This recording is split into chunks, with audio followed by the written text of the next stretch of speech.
እና የአክሊል አቀራረብ ያው እንዳልኩት እንደተለመደው ቅጥፈት የተሞላበት አቀራረብ ነው ያቀረበው። ምንድነው ቅጥፈት የተሞላበት?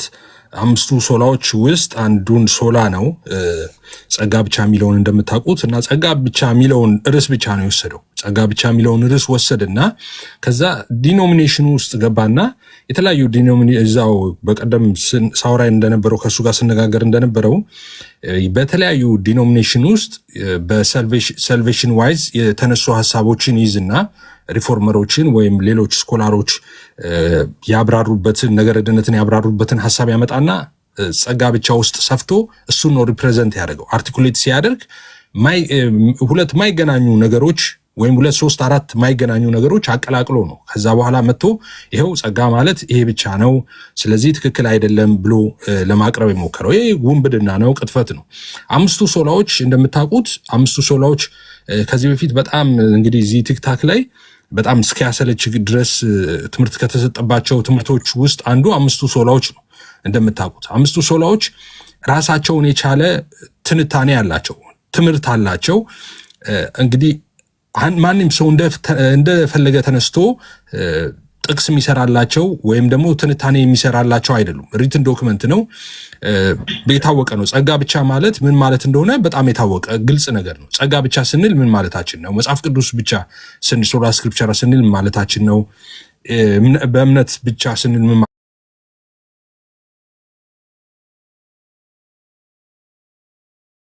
ዝርዝር ሐሳብ አላቸው።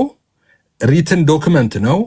ያ ደግሞ በሁሉም ወንጌላውያን ዘንድ የታመነ ነው። ኦኬ ያ ስትመጣ የተለያዩ ቪዎች በተለያዩ ጉዳዮች ላይ ቢኖሩም ግን አምስቱ ሶላዎችን በተመለከተ ያለው ወጥ አቋም ነው ያለው፣ ወጥ ትምህርት ነው ያለው፣ ወጥ አንደርስታንዲንግ ነው ያለው። ኦኬ ሶ ግን ምን ያደርጋሉ መሰላችሁ? ልክ አክሊል እንዳደረገው እንዳልኩት ቅጥፈት የተሞላበት ነው ምለው ምንድነው እንደተለመደው ነው። ያው ቅጥፈት እንትን ነው ምን እነሱ ጋር ላይክ እንደ ትሪ በሉት እንደ በቃ እንጀራ ያለ ትሪ እንደማይቀርብ ልክ እንደዛ ነው። በቃ ቅጥፈት ላይ ነው አለን የሚሉትን እውነት ወይም ሙቀት ይዘው የሚመጡት እና እሱ ትክክል አይደለም። ሰዎችን ለጊዜው ግር ሊያሰኝ ይችላል እንጂ ማንንም ዲሲቭ ሊያደርግ አይችልም። ወይ ወደ እውነት ልትጠሩ አልልም፣ ወደ እውነት ሊጠራ የሚችል እውነት ስላልሆነ ማለት ነው። ሶ አንደኛው ቅጥፈት እሱ ነበረ። ጸጋ ብቻ የሚለውን ትምህርት ወስዶ ጸጋን ካላብራሩ ሰዎች ጭምር ፈጽሞ በቃና አምስቱ ሶላዎችን ካላብራሩ ሰዎች ጭምር በሌላ ኮንቴክስት የተነገረን የነገረ ድነት ትምህርት አንስቶ ከዚህ ጋር ሰፍቶ ይኸውላችሁ ወንጌላውያኑ ጸጋ ብቻ ሲሉ ይሄ ማለት ነው ብሎ በቅጥፈት ነው ያቀረበው። እሱ ትክክል አይደለም። እሱ አንደኛው ስህተት፣ ትልቁ ስህተት እሱ ነበር። ሌላ እንግዲህ በውይይቱ ላይ በጣም በርካታ ውሸቶች ተነስተዋል። እንዳልኩት ሊቃውንቱ ሲቃወሙት አክሊልን በምክንያት ነው የሚቃወሙት። ግን ዝም ብሎ ፎሎወሮች ደግሞ አሉ። መጽሐፍ ቅዱስ በቃ ከማማተብ ውጪ ምንም እውቀት የሌላቸው ሰዎች አሉ። እንዳልኩት ለነሱ ቃለ ሕይወት ያሰማልን ከማለት ውጪ ምንም ምርጫም የላቸውም እና በዛ ላይ የተነሱን አትናቴዎስን ለምሳሌ ኦርቶዶክስ ብሎ ክሌም የማድረግ ነገር ነበረ። ሁላችሁም እንግዲህ ነበራችሁ በቦታው ብዬ አስባለሁ እና ጥያቄ አይ ነበር መጀመሪያውና ሁለተኛው ብዬው አይ እንደውም እስቲ ኒቂያ ጉባኤ ላይ ሶስተኛው ላይ እንኳን እንሂድ ስለው አይ ያመጣለው ምናምን ብሎ አትናቴዎስን አምጥቷል። አትናቴዎስ ኦርቶዶክስ ነው ብሎ ማለት ነው። እንግዲህ አሁን ይሄ ከታች ባለፈ ስለው እንደነበረ ከታች የሚሰሙ ሰዎች አሉ እና የሚታዘቡ ሰዎች አሉ፣ የሚያውቁ ሰዎች አሉ። ተው ምናምን የምለው የነበረው እሱ ነው። አሁን አም ሶሪ ቱ ሴይ ዲስ ግን በቃ በጣም እንዴት እንደሚንቃችሁ ነው የሚያሳየው የራሱን ኦዲየንስ ማለት ነው ኦርቶዶክሳውያንን። ምክንያቱም አትናቴዎስ ሲሞት ራሱ 373 አካባቢ ነው አይደል የሞተው? 3ኛው ክፍለ ዘመን መጨረሻ አካባቢ ነው የሞተው። እንግዲህ እግዚአብሔር ያሳያችሁ። ኢስተርን ኦርቶዶክስ እና ሮማን ካቶሊክ ቸርች እንኳን መቼ ሰፓሬት እንዳደረጉ ታውቃላችሁ። እና ኦርቶዶክሳውያን ለምሳሌ ካቶሊኮች እንደምታውቁት ቸርች ዶክተር ብለው ነው እንትን የሚሉት። በጣም በእነሱም ትልቅ አባት እንደሆነ አትናቴዎስ ታውቃላችሁ። እና ኦብቪየስ ስላሴን ሪፎርም ያደረገ ታላቅ የቤተክርስቲያን አባት ነው። ስለዚህ ኦርቶዶክስ ነበረ ብሎ ነው ክሌም የሚያደርገው ማለት ነው። እንዴት ክሌም ታደርጋለህ ኦርቶዶክስ ያለ ሲባል ምንድነው ያው ቤተክርስቲያን አንዲት ቤተክርስቲያን ነች ወደኋላ ስንሄድ ይላል እና ይሄው ነውርም ነው ብልግናም ነው ሰውን መናቅም ነው እንዳልኩት ማለት ነው። አንደኛ እኔ ከዛ በፊት አይ ፔንቴኮስታል እኮ የሐዋርያቱ ሃይማኖት ነው የጳውሎስ ሃይማኖት ነው ስል በፍጹም አይደለም። ለምን እንዳልኩ ማስረጃ አለኝ። እኔ ወደኋላ እንሂድና ጳውሎስ ሁሉ መልእክት የጻፈላቸውን አብያተ ክርስቲያናት ማየት እንችላለን ስል አይ ሰባተኛው ክፍለ ዘመን ላይ የሚል ነገር መጣ። ሰባተኛው ክፍለ ዘመን ላይ ያሳይ ለሱ ሲሆን ወደኋላ ይሄዳል። ችግር የለውም። ኦርቶዶክስ ከነበረችበት ወደፊትም የሄዱት አባቶች በማንኛውም ቤተክርስቲያን ውስጥ ያሉ አባቶች ኦርቶዶክስ ናቸው። ቤተክርስቲያኒቱ ኦርቶዶክስ ነች። ኦኬ እኛ ወደኋላ ሄደን አባቶቻችን ስንል ነው ለእናንተ ሊሆኑ አይችሉም። በተደጋጋሚ ተናግረን ሰው ሊገባው ያልቻለው አንድ ነገር አለ። ባጭሩ ምን እያልኳችሁ ነው? አትናቴዎስ ኦርቶዶክስ አልነበረም ነው፣ ነውር ነው፣ ብልግናም ነው። እንደዛ ይሄ ባለጌነት መረንነት ነው። እንደዛም ክሌም ማድረግ ማለት ሰውን መሳደብ ነው። እንደዛ ብለው መናገር ሰውን መሳደብ ነው፣ እውነት ለመናገር ማለት ነው። አሁን አንድ ታሪክ አንስቼ የሆነ ታሪክ አንስቼ እኔ ለምሳሌ ኢትዮጵያ የአሜሪካ ግዛት ነች አይነት ነገር ብናገር ነውር አይደለም? ይሄ ነውር ነው። አሁን የሚሰማውንም ሰው እንደዛ ንቀት ነው በነገራችን ላይ እና ለምን እንደዛ አድርገው እንደሚያስቡ አላውቅም። ናውዴይስ እውቀት ኤቭሪዌር ነው። ስለዚህ ሰዎች ያነባሉ፣ አንደርስታንድ ያደርጋሉ እና እንደሱ አይነት ቅጥፈቶች አሉ። በተደጋጋሚ በድፍረት ነው። እኛ ብዙ ጊዜ ወንጌል አማኙ ፊት ስንናገር ነገሮችን በጣም ተጠንቅቀን ነው የምንናገረው። ምክንያቱም የሆነች ነገር ከሳተች አይለቁንም። እኔ አሁን እዚህ ጋር የሆነ የሳተ ነገር ብናገር እዚህ ጋር ያሉ ገስት ላይ ያሉ እነ ዶክተር ዳኒ ኔቢ ያልፋሉ ብላችሁ እንዳትጠብቁ። አይ ነገ ጠዋት እንደውልለታለን ለኤፍሬም እስቲ ይደር ምናምን ነገር አይሉም። እዚሁ ማይክ አብርተው አይ ምንድነው የምታወራው? ይሄ ነገር እንደዚህ ነው፣ ይሄ ነገር እንደዚህ ነው፣ እንደዛ ነው ብለው ነው ርምት የሚሰጡት። ከታች የሚሰሙትም ጭምር ገስት መላክ ይጀምራሉ። 20-30 ሆነው ማለት ነው። እኛ ቤት ይሄ ካልቸር አለ፣ እዛ ቤት የለም። ቃልዮት ያሰማልን ነው እንዳልኩት። ባዶ ከረጢት ይዞ ይመጣል ሰው። የተሰጠውን ከረጢት ሞልቶ አስሮ ቃልዮት ያሰማልን ብሎ ነው የሚሄደው። ትክክል አይደለም። ይሄ የእግዚአብሔር ቃል እንደዛ ስንናገር አይደል መጽሐፍ ቅዱስ የሚለው እኮ እንደ እግዚአብሔር ቃል እናገራለን፣ በእግዚአብሔር ቃል እንሰማል። ስትሰማ በእግዚአብሔር ቃል ነው የምትሰማው። ዳሩ ቃል ውስጥ ከሌለ እንዴት አድርገህ በእግዚአብሔር ቃል ፊልተር አድርገህ ልትቀበል ትችላለህ? እንደሱ አይነት ብልግና እኛ ቤት ውስጥ አይሆንም። እዛ ግን የተፈቀደ ነው። እሱ አንደኛው ነው። አትናቴዎስን እንደዛ ክሌም ማድረግ ማለት ነው። ቤተክርስቲያን ነበረች ብሎ ኒቅያ ጉባኤ ላይ የለም። እንደዛ ነውር ነው፣ ብልግና ነው እንዳልኳችሁ። ኒቅያ ጉባኤ ላይ ኦርቶዶክስ፣ ካቶሊክ ምናምን የሚባል የለም። አንዲት ቤተክርስቲያን ነው የነበረችው። የአሌክሳንድሪያ ይባላል፣ የኢየሩሳሌም ቤተክርስቲያን ሊባል ይችላል። እንደዚህ ከእንደዛ ከቤተክርስቲያን የመጡ ነው የሚባለው። ክፍፍል አልነበረም በዚያ ጊዜ። አንዲት ቤተክርስቲያን ነው የነበረችው እንደምታውቁት። የዛ አንዱ ቤተክርስቲያን አባቶች ናቸው እና ክሌም ሲናደርግ እኛም ክሌም የምናደርገው እነሱን አባቶቻችን ናቸው ብለን እናደርጋለን። ለምን እኛ አሁን ይሄ ፕሮቴስታንት የሚባለው ነገር ብዙ ጊዜ የሚመስላቸው ሰዎች ድንገት ከመሬት ውስጥ ተቆፍሮ የወጣ የሆነ ነገር ነው የሚመስላቸው። በተደጋጋሚ እሱን ተናግረናል። አይደለም። አፖስቶሊክ ሰክሴሽንን በተነጋገርንበት ጊዜም እንደምታስታውሱት አፖስቶሊክ ሰክሴሽንን እኛ የምንረዳው አፖስቶሊክ ሰክሴሽንን በትምህርት ነው። ትምህርት ማን ይዞ ቀጠለ የሚለውን ነው። በሱ እንፈትሽ። አይ እነሱ ደግሞ ወንበር እንቁጠር ነው የሚሉት። ወንበር እንቁጠር አሌክሳንድሪያ ከግብፅ አድርገን ምናምን ወደኋላ ሄደን ወንበር እንደሱ የምንቆጣጠር ከተባለ እኮ እኛ ሉተር እኮ አብረውት ከወጡት መነኮሳት ጋር ምናምን ትሬስ ስታደርግ እኮ እነሱም ካቶሊክ እኮ ናቸው። ካቶሊክ ደግሞ ጋር ከሄድክ ደግሞ ኢስተርና ካቶሊክ እንትን ከማለታቸው በፊት አንድ ቤተክርስቲያን ነው የነበረችው። በዛ ጊዜ ነው የነበሩት። አትናቴዎስን ሜንሽን ስታደርግ 3ኛው ክፍለ ዘመን ላይ የነበሩትን ሜንሽን የምታደርገው እዛ ቤት አንዲቷ ቤተክርስቲያን ውስጥ የነበሩትን ነው። ስለዚህ እኛም እዛ ውስጥ አለን ነው ክሌሙ። ይሄ ግልጽ አይደለም እንዴ? አሁን ሰውን በዚህ ልክ መሀይም አድርጎ እንትን ማለት ነውር ነው፣ ብልግና ነው በጣም። የሚሰሙ ሰዎች ብዙ ሰዎች አሉ። አሁን እዚህ የሚሰሙ ሰዎች ከላይ ከኛ የተሻሉ ስንት ሰዎች ከታች ቁጭ ብለው ይሰራል። ስምነ መለኮት ላይ ራሱ በጣም ብዙ ምርምር ያደረጉ ሰዎች እዚሁ ላይ ፒኤችዲያቸውን የሰሩ ሰዎች ምናምን ይኖራሉ ከታች የሚሰሙን ማለት ነው ቁጭ ብለው እና መናቅ ጥሩ አይደለም። የሚሰሙ ሰዎችን መናቅ ጥሩ አይደለም ነው አንደኛው። ሲያቀርቡ ነገ ከነገ ወዲያ ችግር ሊመጣ ይችላል ብሎ ማሰብ ጥሩ ነው። ሌላው ያው ቪዲዮ መቁረጥ እንደዛ ቅድም እንዳልኳችሁ ነው። ቪዲዮ በጣም አክቲቪስቶች አሉ ኦርቶዶክስ ጋር እና ቪዲዮ ይቆራርጣሉ። ሲቆርጡ ያው እንዳልኩት ቅድም ለከት የሌለው ብልግና ነው የሚያሳዩት። እዛ ላይ ኢየሱስ ጌታ አይደለም ይላሉ ሙስሊሞች ስትሉ ይላሉ ሙስሊሞች የሚለውን ይቆርጡና ኢየሱስ ጌታ አይደለም ብሏል እንትና ብለው ፎቶ አድርገው ይለጥፋሉ።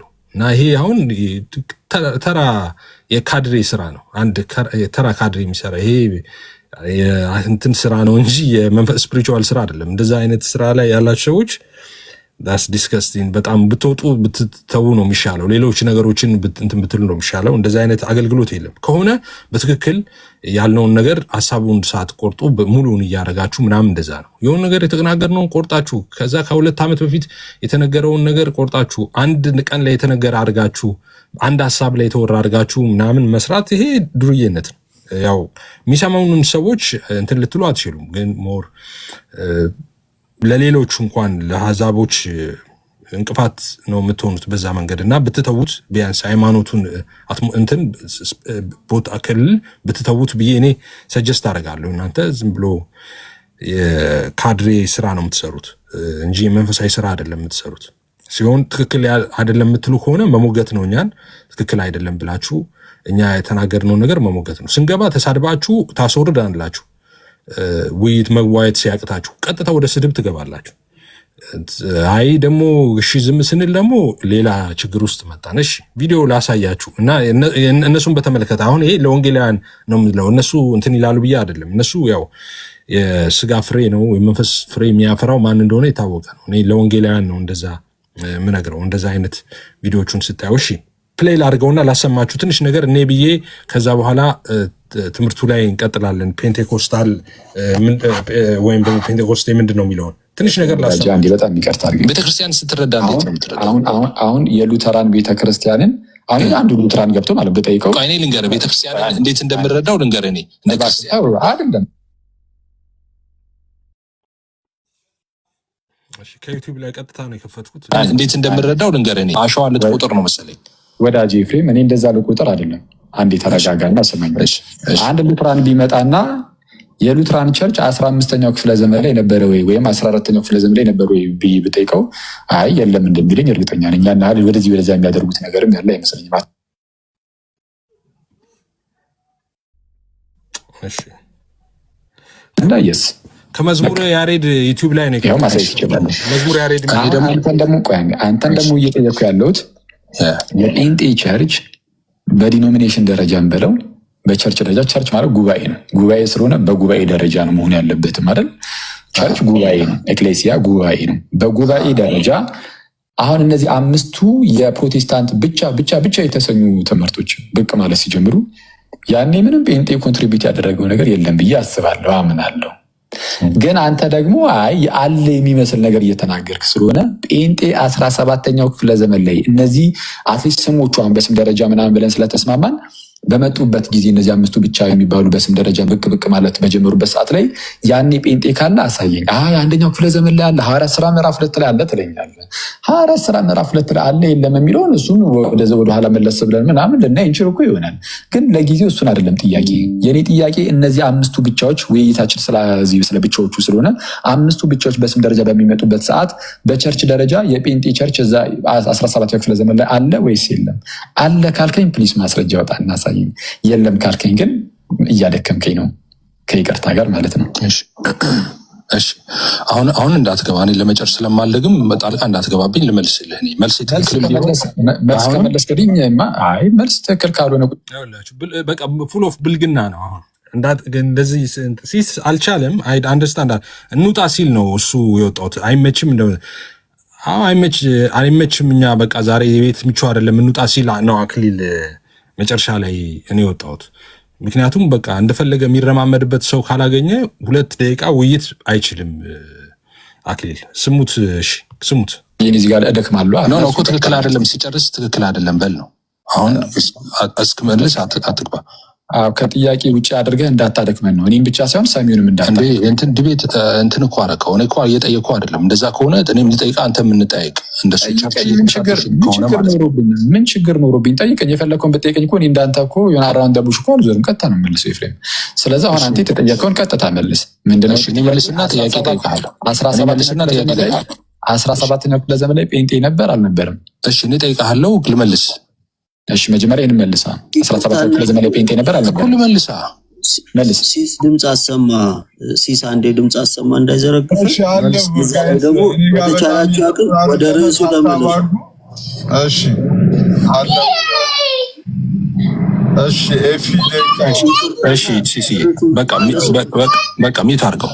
እሺ ምንድነው አኬ እየጠየቀኝ ያለው በ17ኛው ክፍለ ዘመን ላይ ነበራችሁ ወይ እያለ ነው። አይ ቲንክ ስለ ፔንቴኮስታል ነው እያወራ ያለው። እኔ ደግሞ እያልኩት ያለሁት በ17ኛው ክፍለ ዘመን ላይ ብቻ አይደለም፣ ከዜሮ ጀምሮ ከመጀመሪያው ከ50ዎቹ ጀምሮ በባለ 50 ቀን ከሐዋርያት ስራ ጀምሮ ከቤተክርስቲያን ተከላ ወቅት ጀምሮ አለ። ኧረ እባክህን መልስ ይኸውላችሁ። አሁን ይሄ ድሩዬነት ነው። አያችሁ መላሹን እኔ ለመልስም ይጨንቃል። እና እነሱ እንደፈለጉ አድርገው የሚያሸው ሰው አኬ የሚፈልገው በነገራችን ላይ ዝም ብሎ የሚያሸውን ሰው ነው። እሱ አዋቂ ተብሎ ሊወጣበት የሚችል ሰውን ብቻ ነው የሚፈልገው እና ያቅበጠብጠዋል። ይኸውላችሁ እየመለስኩኝ መሀል ላይ ገብቶ ሲያጓራ ስሙት። ለመለስ እኔ እየመለስኩ እኮ ነው። ከዛ አልመለሰልኝም ትላለህ። ችግር የለውም እሱ ለምን አልልም። አንተ ዝም ብለህ የመጣልን እንደፈለግህ አውርተህ ከዛ በኋላ ከደከምን በኋላ አልመለሰልኝም ተብሎ መጣለህ። አንተ የፈለግከውን እንደመለስ ካለ ጥያቄ ልጠይቅህ። አንተ ጥያቄ ልጠይቅህ። አንዴ ተረጋጋ። ቆይ እሺ፣ አንዴ ጥያቄ እቀበላለሁ አላልክም? ተቀበልሽ። ኧረ ተረጋጋ አንዴ። ቆይ እሺ፣ ጥያቄ ስትጠየቅ ጥያቄ ተቀበል ትላለህ እንዴ? ጥያቄ ልመልስ እምቢ፣ ልጠይቅህ እምቢ። ምን ትመልሳለህ? 17ኛው ክፍለ ዘመን ላይ አለ የለም ምስልህ ምን እኮ ስመልስ እኮ አስቋረጥከኝ እኮ እንዳትገባ ብዬ። ኤፍሬም ተው በቃ ምንም ወይ የማታውቀው ጉዳይ ከሆነ ተው። እንደዚህ አይነት ጉንጭ አልፋ ክርክር እንዴት አይቀርም እዚህ ቲክቶክ ላይ እንዴ? ሁሌ ተመሳሳይ እንዴ? ከአመት አመት እንዴ ጉንጭ አልፋ የሚያዳርቅ ነገር። ጥያቄ ጠይቀህ ልመልስ ስልህ መሀል ላይ የገባ ጥያቄም መልስም ፈርተህ ጥያቄም ፈርተህ ነውን? ይቻላል ላኬ ጥያቄ ልመልስልህ እምቢ፣ ልጠይቅህ እምቢ። ደን ታዲያ ምንድነው ማድረገው ነው? ጥያቄ እንዲመለስም ማትፈልግ ከሆነ እንድትጠይቅም ማትፈልግ ከሆነ ምንድነው ማድረገው? አንዴ ቆይ፣ እሺ እንመለሳለን። ወደ ጸጋ ብቻማ እንመለሳለን። አሁን እኮ ጸጋ ብቻ የሚለው ትምህርት ጋር ለማምጣት እኮ ነው እኔን ያነሳ። ትመልስ እኮ እየገባህ እኮ ነው አኬ። ለመጨረሻ ጊዜ አንዱን ጥያቄ ይህንን ጥያቄውን ሁላችሁም ስሙት። መልስ ትፈራለህ ነው ያለው። ያው ይሄ የፖለቲክ ወሬ ነው፣ የቲክቶክ ወሬ ነው። ችግር የለውም እንደሱ ቁጥርን ዝም እንለዋለን። ግን መልስ ፈርተሃል ብሏል። መልሱን ግን ስሙት ሁላችሁም። ጥያቄው ምን ነበረ? ፔንቴኮስታል ቸርች ይሄ እነዚህ በፕሮቴስታንት ብቻ እየተባሉ 5ቱ ብቻዎች አሉ አይደል? ሶላዎች ተብሎ የሚናገሩላቸው እነሱ እንደው በስም ደረጃ እንኳን የመጡት በኋላ በ17 ክፍለ ዘመን ምናምን እዛ አካባቢ ነው ምናምን ተባብለን ስለተማመንን ከናልተርናም በኋላ ስለሆነ እሺ ታገሱኝ። መዝሙር ያሬድ ከሚለው ዩቲዩብ ነው የከፈትኩት ቀጥታ።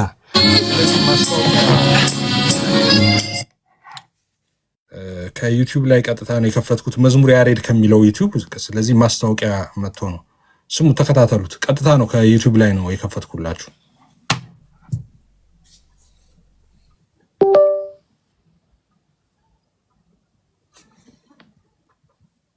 የዚህ ሰዓት ግን ነበሩ። ያኔ ኖሩ አልኖሩ ጉዳይ አይሰጠኝም።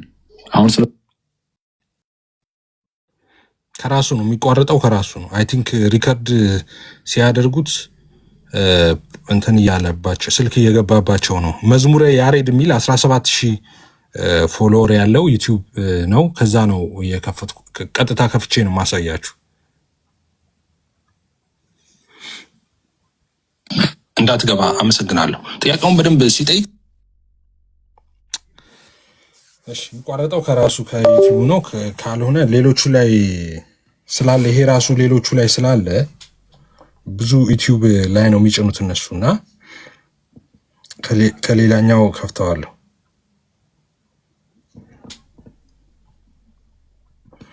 አይ ቲንክ ሪከርድ ነበር ነው በመጀመሪያ በቤተ ክርስቲያን ተከላ ወቅት በ50ኛው ክፍለ ዘመን ጀምሮ ነው። ኦኬ ከ30 እስከ 50 የተለያየ እንትን ስላለ ኦራይት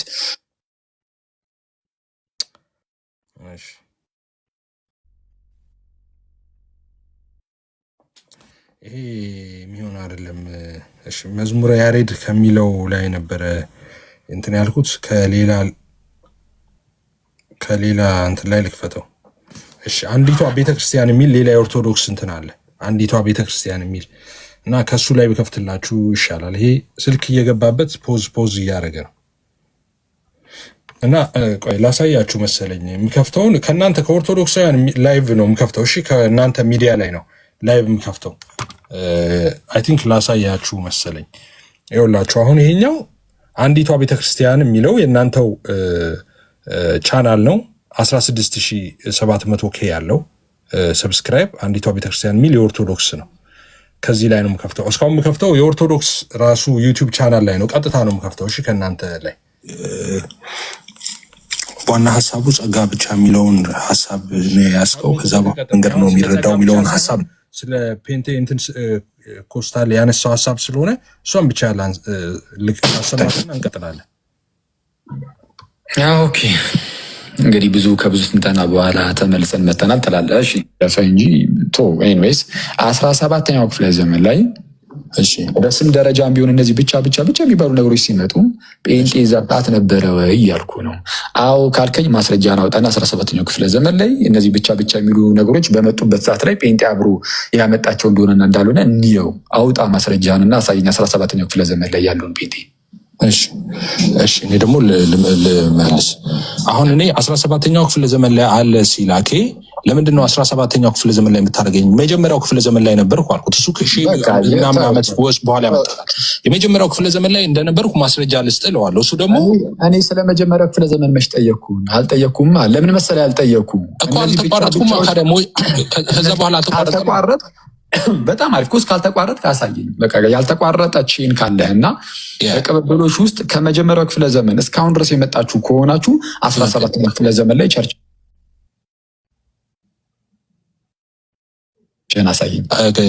አሳይሃለሁ። እስካሁን ድረስ ያለውን አሳይሃለሁ፣ ግን ከመጀመሪያው ክፍለ ዘመን ጀምሮ ነው ማሳይ።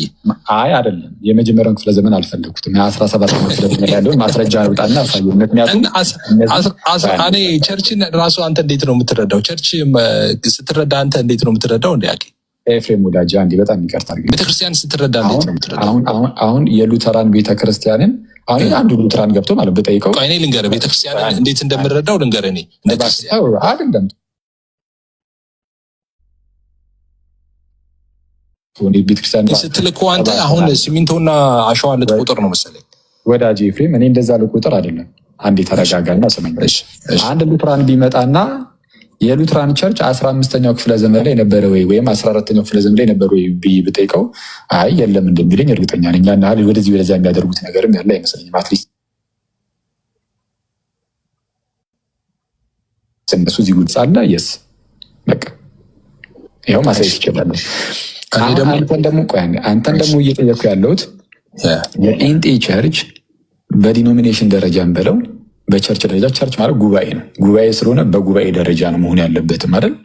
ቸርች ጉባኤ ነው፣ ኤክሌሲያ ጉባኤ ነው። በጉባኤ ደረጃ አሁን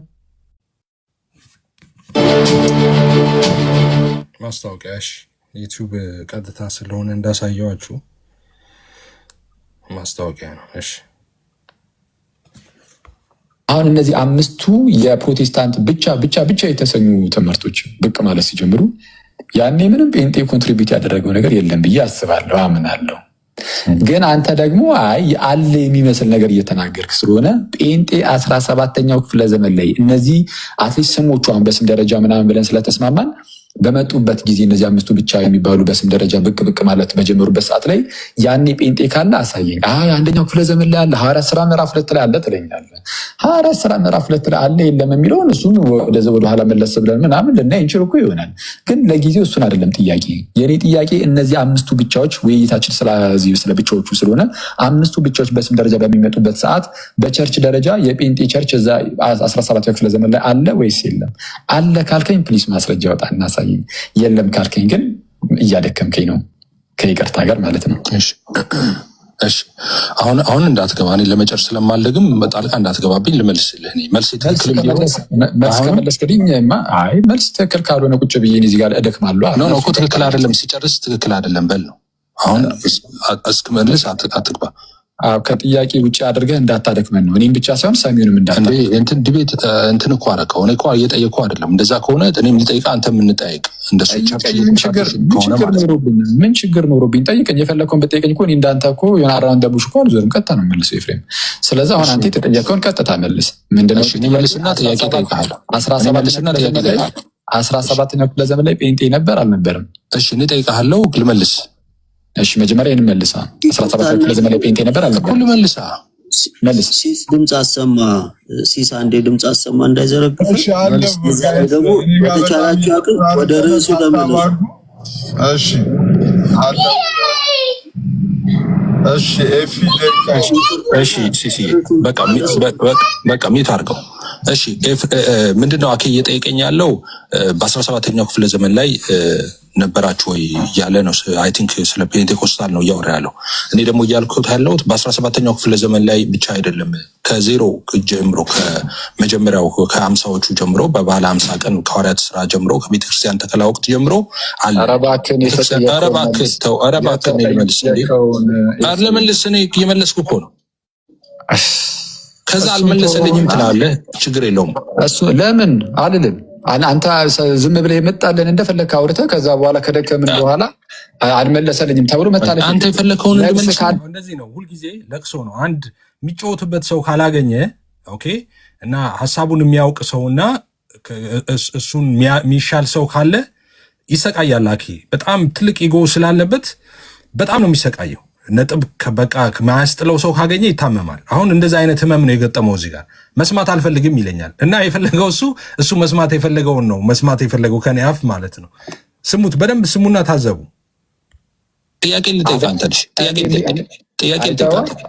ልጠይቅ። አንዴ ተረጋጋ። ቆይ እሺ፣ አንዴ ጥያቄ እቀበላለሁ አላልክም? ተቀበልሽ። ኧረ ተረጋጋ አንዴ። ቆይ እሺ፣ ጥያቄ ስትጠየቅ ጥያቄ ተቀበል ትላለህ እንዴ? ጥያቄ ልመልስ እምቢ፣ ልጠይቅህ እምቢ። ምን ትመልሳለህ? 17ኛው ክፍለ ዘመን ላይ አለ የለም ምስል ምን እኮ ስመልስ እኮ አስቋረጥከኝ እኮ እንዳትገባ ብዬ። ኤፍሬም ተው በቃ ምንም ወይ የማታውቀው ጉዳይ ከሆነ ተው። እንደዚህ አይነት ጉንጭ አልፋ ክርክር እንዴት አይቀርም እዚህ ቲክቶክ ላይ እንዴ? ሁሌ ተመሳሳይ እንዴ? ከአመት አመት እንዴ ጉንጭ አልፋ የሚያዳርቅ ነገር። ጥያቄ ጠይቀህ ልመልስ ስልህ መሀል ላይ የገባ ጥያቄም መልስም ፈርተህ ጥያቄም ፈርተህ ነውን? ይቻላል ላኬ ጥያቄ ልመልስልህ እምቢ፣ ልጠይቅህ እምቢ። ደን ታዲያ ምንድን ነው ማድረገው? ነው ጥያቄ እንዲመለስም ማትፈልግ ከሆነ እንድትጠይቅም ማትፈልግ ከሆነ ምንድነው ማድረገው? አንዴ ቆይ እሺ፣ እንመለሳለን ወደ ጸጋ ብቻ እንመለሳለን። አሁን እኮ ጸጋ ብቻ የሚለው ትምህርት ጋር ለማምጣት እኮ ነው እኔን ያነሳል። ትመልስ እኮ እየገባህ እኮ ነው አኬ። ለመጨረሻ ጊዜ አንዱን ጥያቄ ይህንን ጥያቄውን ሁላችሁም ስሙት። መልስ ትፈራለህ ያለው ያው ይሄ የፖለቲክ ወሬ ነው፣ የቲክቶክ ወሬ ነው። ችግር የለውም እንደሱ ቁጥርን ዝም እንለዋለን። ግን መልስ ፈርተሃል ብሏል። መልሱን ግን ስሙት ሁላችሁም። ጥያቄው ምን ነበረ? ፔንቴኮስታል ቸርች ይሄ እነዚህ በፕሮቴስታንት ብቻ እየተባሉ 5ቱ ብቻዎች አሉ አይደለ? ሶላዎች ተብሎ የሚነገሩላቸው እነሱ እንደው በስም ደረጃ እንኳን የመጡት በኋላ በ17 ክፍለ ዘመን ምናምን እዛ አካባቢ ነው ምናምን ተባብለን ስለተማመንን ከናልተርማን በኋላ ስለሆነ እነዚህ በስም ደረጃ ሲመጡ ጴንጤዎች ያኔ በዛ ክፍለ ዘመን ላይ ጴንጤዎች ነበሩ የሚል ጥያቄ ነው ያቀረብኩት። ወንድማችን እየዞረ አይ አንደኛው ክፍለ ዘመን ላይ በባለ ጴንጤኮስቴ ማለ ምናምን እያለ ነው። እሱ አይደለም ጥያቄ። እኔ የዚህን ሰዓት ግን ነበሩ ያኔ ኖሩ አልኖሩ ጉዳይ አይሰጠኝም። አሁን ስለሱ አይደለም ጥያቄ ብያለሁ። በዚህ ሰዓት ግን ብቻዎቹ በሚመጡበት ሰዓት ሲጀመር ጸጋ ብቻ የሚባል ነገር ሲመጣ የሉትራንና የሪፎርመር ነው እንጂ አንተ አይደለም የሚል ነገር እያመጣው ስለሆነ ያኔ እነዚህ ስሞቹ ሲመጡ በስም ደረጃ አትሊስት ሲመጡ ጴንጤ በ17ኛው ክፍለ ዘመን ነበረ አልነበረም? ከነበረ ለ17ኛው ክፍለ ዘመን ማስረጃ አውጥቶ ያሳየ የሚል ነው። ይኸው ስሙታውን መልሱ እንዳትገባ አመሰግናለሁ። ጥያቄውን በደንብ ሲጠይቅ ሰምታችኋል ብዬ አስባለሁ። እኔም ለምናችሁ እናንተን የኔን መልስ ደግሞ በደንብ እንድትሰሩ። በነገራችን ላይ እኔ የምመልሰው አብሶሉት ትሩዝ ነው። እሺ ኦፒኒየን አይደለም አሁን የምነግራችሁ እና ሊስን ኬርፉሊ። እኔ የምመልሰውን መልስ ማለት ነው። ነበረ ወይ በ17ኛው ክፍለ ዘመን ፔንቴኮስቴ? ኦኬ አዎ ነበርን። የነበርነው በ17ኛው ብቻ አይደለም። እኛ የነበርነው በመጀመሪያ በቤተክርስቲያን ተከላወቅ በ50ኛው ክፍለ ዘመን ጀምሮ ነው። ኦኬ ከ30 እስከ 50 የተለያየ እንትን ስላለ ኦራይት ሶ በቤተክርስቲያን ተከላወቅት ጀምሮ ነበርን እኛ። አዎ ቤተክርስቲያን አብያተ ክርስቲያናት በዛን ወቅትም የነበሩት ጠቅላላ ፔንቴኮስታል ናቸው። ማስረጃ ከተጠየቁ አመጣለሁ። ሐዋርያ ቅዱስ ጳውሎስ ደብዳቤ የሚጽፍላቸው የነበሩት በሙሉ ፔንቴኮስታሎች ናቸው። አዎ ማስረጃ አመጣለሁ፣ ማስረጃ አምጣ ከተባልኩ ፔንቴኮስታል ስለመሆናቸው ማለት ነው። ስለዚህ አልተቋረጥንም። እስከ መቼ? እስከ ዛሬ ድረስ። በ17ኛው ክፍለ ዘመን ነበራችሁ? አዎ ነበርን። እንዴት ነው? ቅደም ተከተሉን እንሂድ። ሂስቶሪካል እስቲ ትረስ እናርግ፣ ወደኋላ ሄደን ማለት ነው። ምንድን ነው የነበረው? አንድ ቤተክርስቲያን አልነበረም እንደ የነበረው? ምንድን ነው አሁን ዋዩ ቴክን አዘ ፉል? አንድ ቤተክርስቲያን ነው የነበረው። ኦርቶዶክስ፣ ካቶሊክ ምናምን የሚባል ቤተክርስቲያን የለም። እኔ ልጠይቅስ ብል ምጠይቅህና ማትመልሰው ጥያቄ ይሄ ነው። አሁን እኔ ልንገርህ፣ ከምመልስም ከሆነ ጠይቀኝ ትለኛለህ፣ መልስልሃለሁ። አንድ ቤተክርስቲያን ነው የነበረው። ኦርቶዶክስ የሚባል ካቶሊክ የሚባል ፕሮቴስታንት የሚባል በአዘ ዲኖሚኔሽን አልነበረም። ኦኬ፣ አንድ ቤተክርስቲያን ነው የነበረው። ከዛ በኋላ በተለያዩ ወቅቶች መለያየቶች እንደነበሩ ታውቃላችሁ። ኦኬ፣ ከኦርቶዶክስ እና ካቶሊክ ኢስተርን እና እንደገና ደግሞ የነ ራሱ የነ አኬ ማለት ነው ዋዶ አይኮሊት ኢስተርና ኦሪየንታል እንደዚህ ተብሎ በተለያየ ጊዜ ክፍፍሎች አሉ እንደምታውቁት ማለት ነው። እንደዛ ክፍፍል እየመጣ ነው አሁን ናው ዴይስ ያለንበት የደረስ ነው ማለት ነው። ባክኔ ዴይስ ግን ቤተክርስቲያን ነው የነበረችው፣ አንድ ቤተክርስቲያን ነው የነበረችው። አዜ ዲኖሚኔሽን ፔንቴኮስታል እንትን ምናምን የሚባል አልነበረም። ያቺ ደግሞ አንዷ ቤተክርስቲያን ፔንቴኮስታል ነች ብዬ ነው ማምነው። ለዛ ስክሪፕቸራል እንትኖች ማምጣት እችላለሁ። ኦኬ፣ ሉተር፣ ስለ ሉተር ተነሳ። ከየት ነው የመጣው? ከካቶሊክ አይደለም እንዴ? ከካቶሊክ እኮ ነው ሉተር ተቃውሞ ነው የወጣው። ማን ነው አፖስቶሊክ ትራዲሽንን የተከተለው? ማን ነው አፖስቶሊክ ሰክሴሽንን የተከተለው? ኦርቶዶክስ፣ ካቶሊክ። እናንተ እነሱ ትላላችሁ። ሰንሰለቱን ይዘን ከመጣን ልዩነት የለም በእናንተና በእነሱ መካከል። እሱ ስኬት ነው ከጓሮ የበቀለ ችግኝ ነው እንዴ? አይደለም። ከካቶሊክ የወጣ አይደለም እንዴ? ከዛው ከካቶሊክ ነው የወጣው። ሉተር አይደለም፣ ሪፎርመር ነው። መታደስ አለበት አለ። በዛን ጊዜ የነበረ ዝብርቅርቅ የወጣ ነበር። ስክሪፕቸራል ያልሆኑ እንደ እግዚአብሔር እውነት ያልሆኑ ነበር።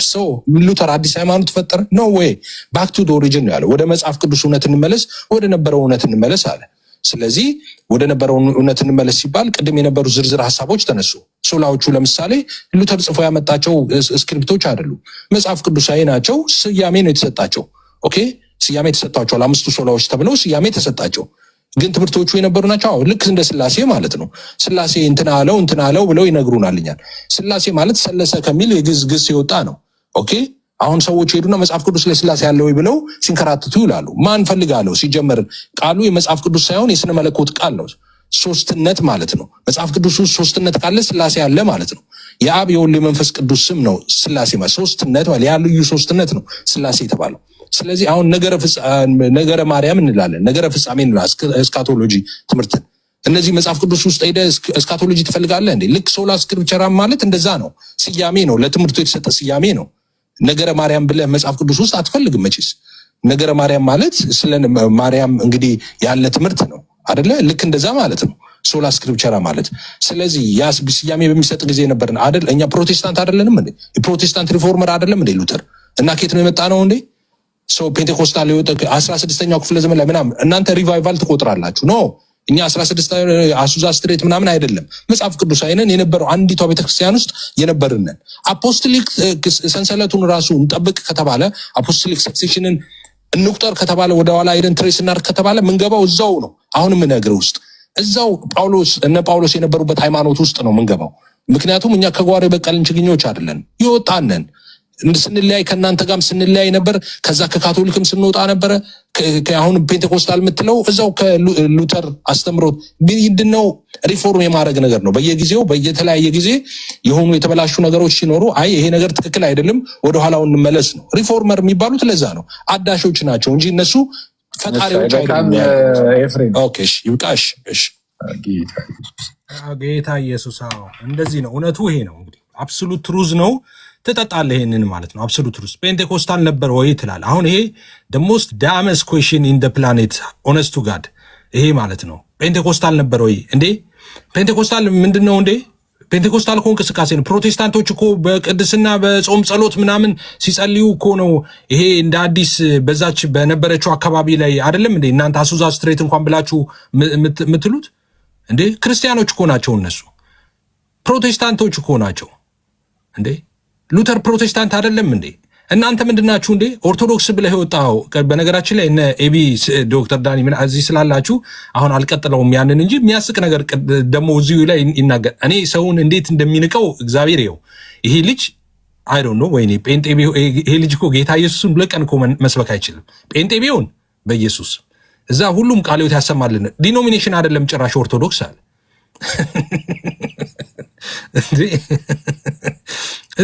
ከዚህ በፊት ደግሞ እነሱ አፖስቶሊክ ሰክሴሽንን የተከተሉ አይደሉም አንልም ስትል ሰምቻለሁ። ከዚህ በፊት ካቶሊክንም ኢስተርን ኦርቶዶክሶችንም ማለት ነው።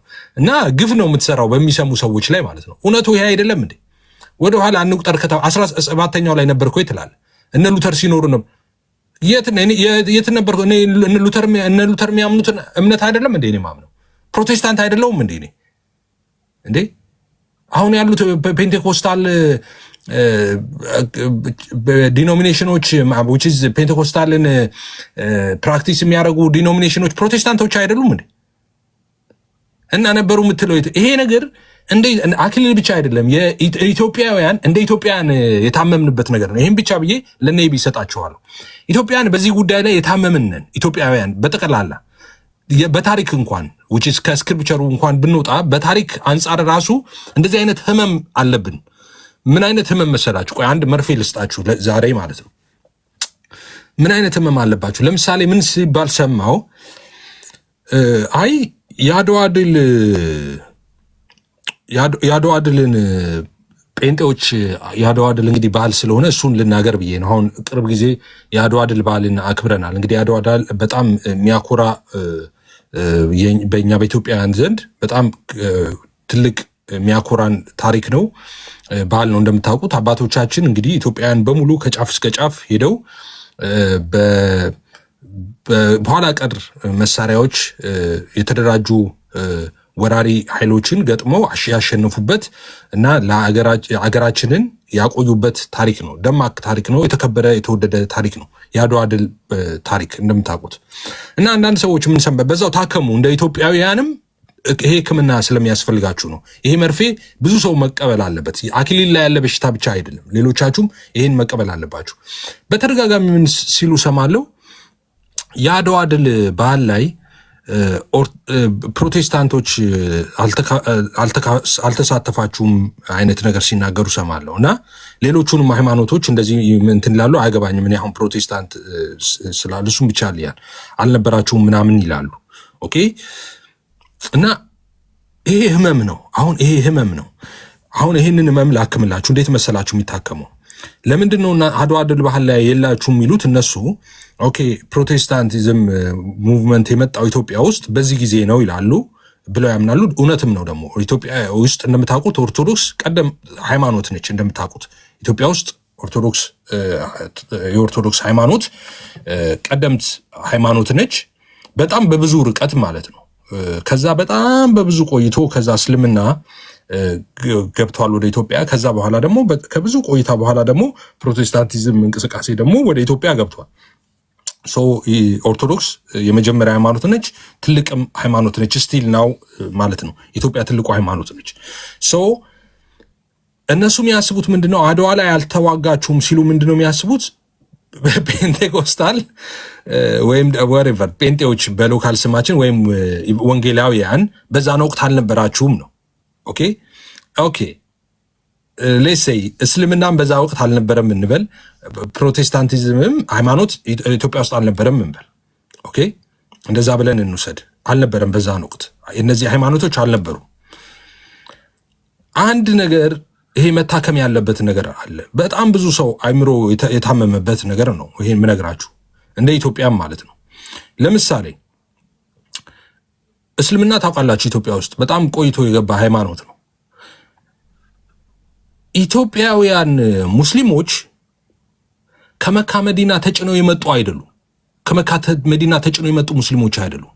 ኢትዮጵያ ናቸው። ኢትዮጵያ ውስጥ የነበሩ ናቸው። ከዛ በፊት ክርስቲያን የነበሩ፣ ኦርቶዶክስ የነበሩ፣ ጣዖት የሚያመልኩ የነበሩ፣ የተለያዩ ባህላዊ እምነት የሚያመልኩ የነበሩ፣ እንደዛ የሚያመልኩ የነበሩ ኢትዮጵያዎች ናቸው።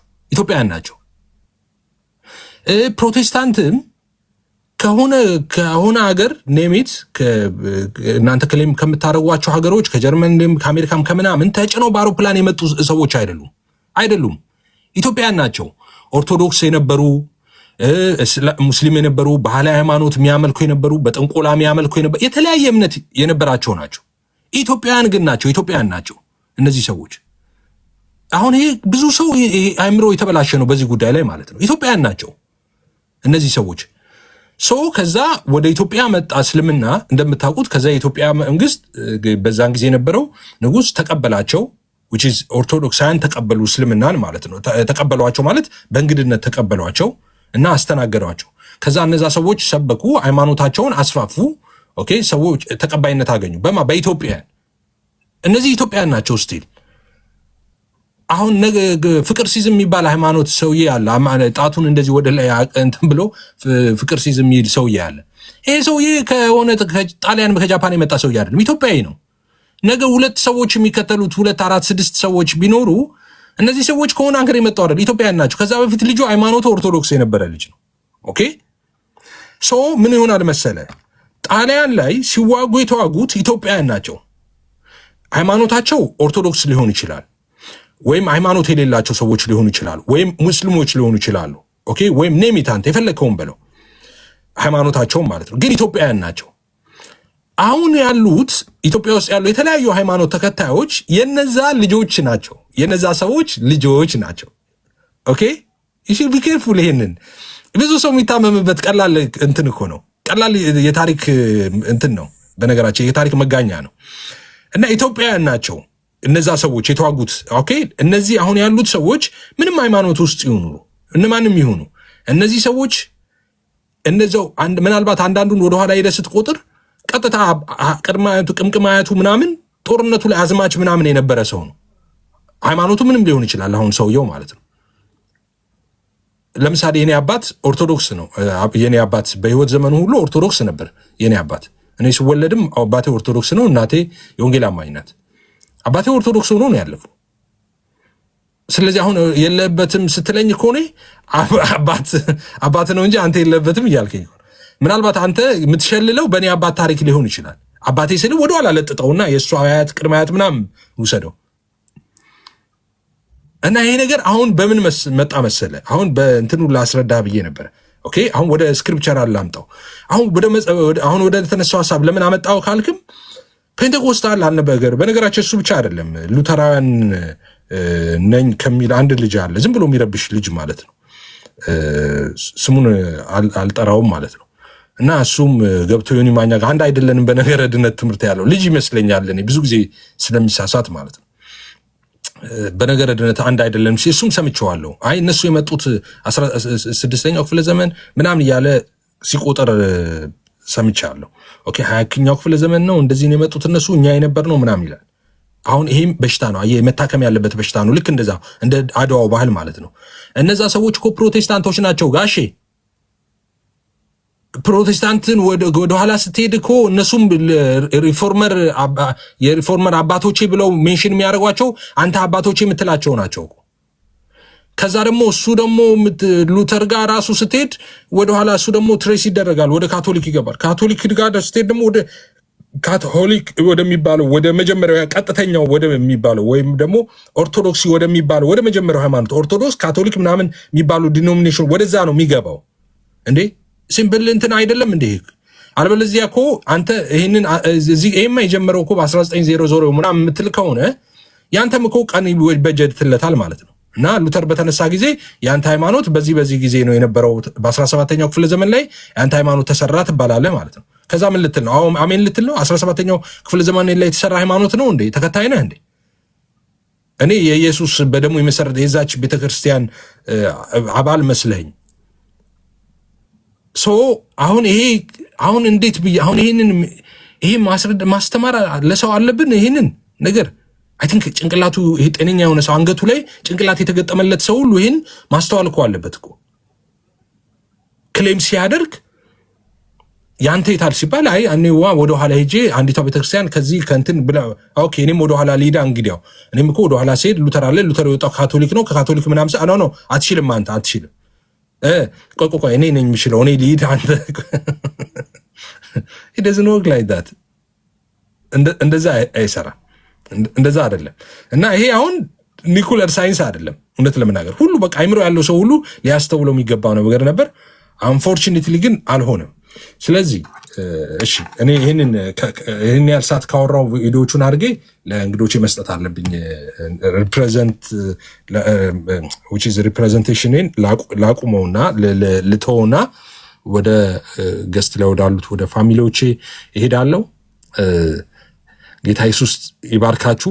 አጭር ሀሳብ እናነሳና መጀመሪያ በሰፊው የምትፈልጉትን ያህል ውሰዱ። ከዛ በኋላ ግን አጠራጠር ያለ ሀሳቦችን እናነሳለን በጥያቄ መልክ እያነሳውላችሁ ሰዓታችንን ቶሎ ለመጠቀም እና ዶክተር ዳኒ ሰላም በለንና እስቲ በዛው ሀሳብን ቀጥል። ከዛ አብዬ ትቀጥላለህ።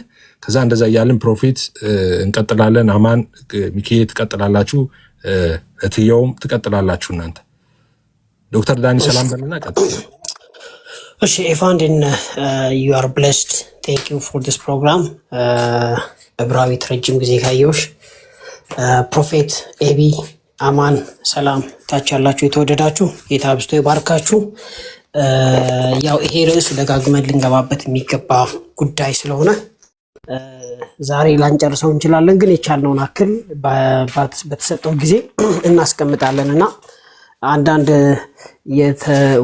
ወደ ገደለው ልግባና ወንድማችን ጥያቄ ሲጠይቅ በ17ኛው መቶ ክፍለ ዘመን ነበራችሁ ብሎ ጥያቄውን አስሮ ነው። ከዛ ኤፋ ላይ አስረዳ ሲሞክር እኔ 17ኛው ነው ከዛ ልክ አልነበርንም ቢለው በቃ አለቀሊል ነው። ገብቷችኋል? ክርስትና የተጀመረው መቼ ነው? በመጀመሪያው መቶ ክፍለ ዘመን ነው። ስለዚህ ጤናማ የሆነ ሰው ማለት ጤናማ ስል በቃ ስርዓት ያለው ሰው እውነት የሚፈልግ ሰው በእግዚአብሔር ፊት የመልካምን የሚያደርግ ሰው ጥያቄ ሲያቀርብ ለመሆኑ በመጽሐፍ ቅዱስ ውስጥ አላችሁ ወይ? በቸርች ሂስትሪ አላችሁ ወይ? ቀጥሎ ደግሞ ያው 17ኛ ጋር ይደረሳል። ግን ያው እየረበሸ ነው። ከዚህ በፊትም እየረበሸ ነው እንትን የሚያደርገው ኢትስ ኦኬ ዊ ዶንት ማይንድ። ግን ጥያቄው ፍሬም አድርጎ ሊያስረዳ ሲሞክር ይገባልና በዚህ ጉዳይ ማውራት እንችላለን። ግን ኢትስ ኦኬ እንዳልኳችሁ ፍሬም እያደረገ ነው 17ኛው ከዛ ውጪ ማስረጃ አልፈልግም ሲል ማለት ነውና የሚያሳዝነው። ስለዚህ መጽሐፍ ቅዱስ ውስጥ ፔንቴኮስታል አለ? አዎ አለ። ፔንቴኮስት ማለት እኮ መንፈስ ቅዱስ ማለት እኮ ነው። ስለዚህ እናንተኑ ባጭሩ ልጠይቃችሁና አልለፍ። የጸጋ ስጦታ አላችሁ? ኧረ በፍጹም። ለምን የላችሁም? ሂዱና ጠይቋቸው። ለምን በልሳን አትናገሩም? ለምን ልሳንን አተረጉሙም? ለምን አጋንንት አታስወጡም? ለምን ሙታንን አታስነሱም? ለምን ታምራትና ድንቅ የላችሁም? ለምን የጥበብ የእውቀትና የእምነት ጸጋ የላችሁም ብለን እንጠይቃለን። ለምን ትንቢት የላችሁም? ለምን ነቢያቶች የሏችሁም? ለምን ሐዋርያቶች የሏችሁም ብለን እንጠይቃቸዋለን።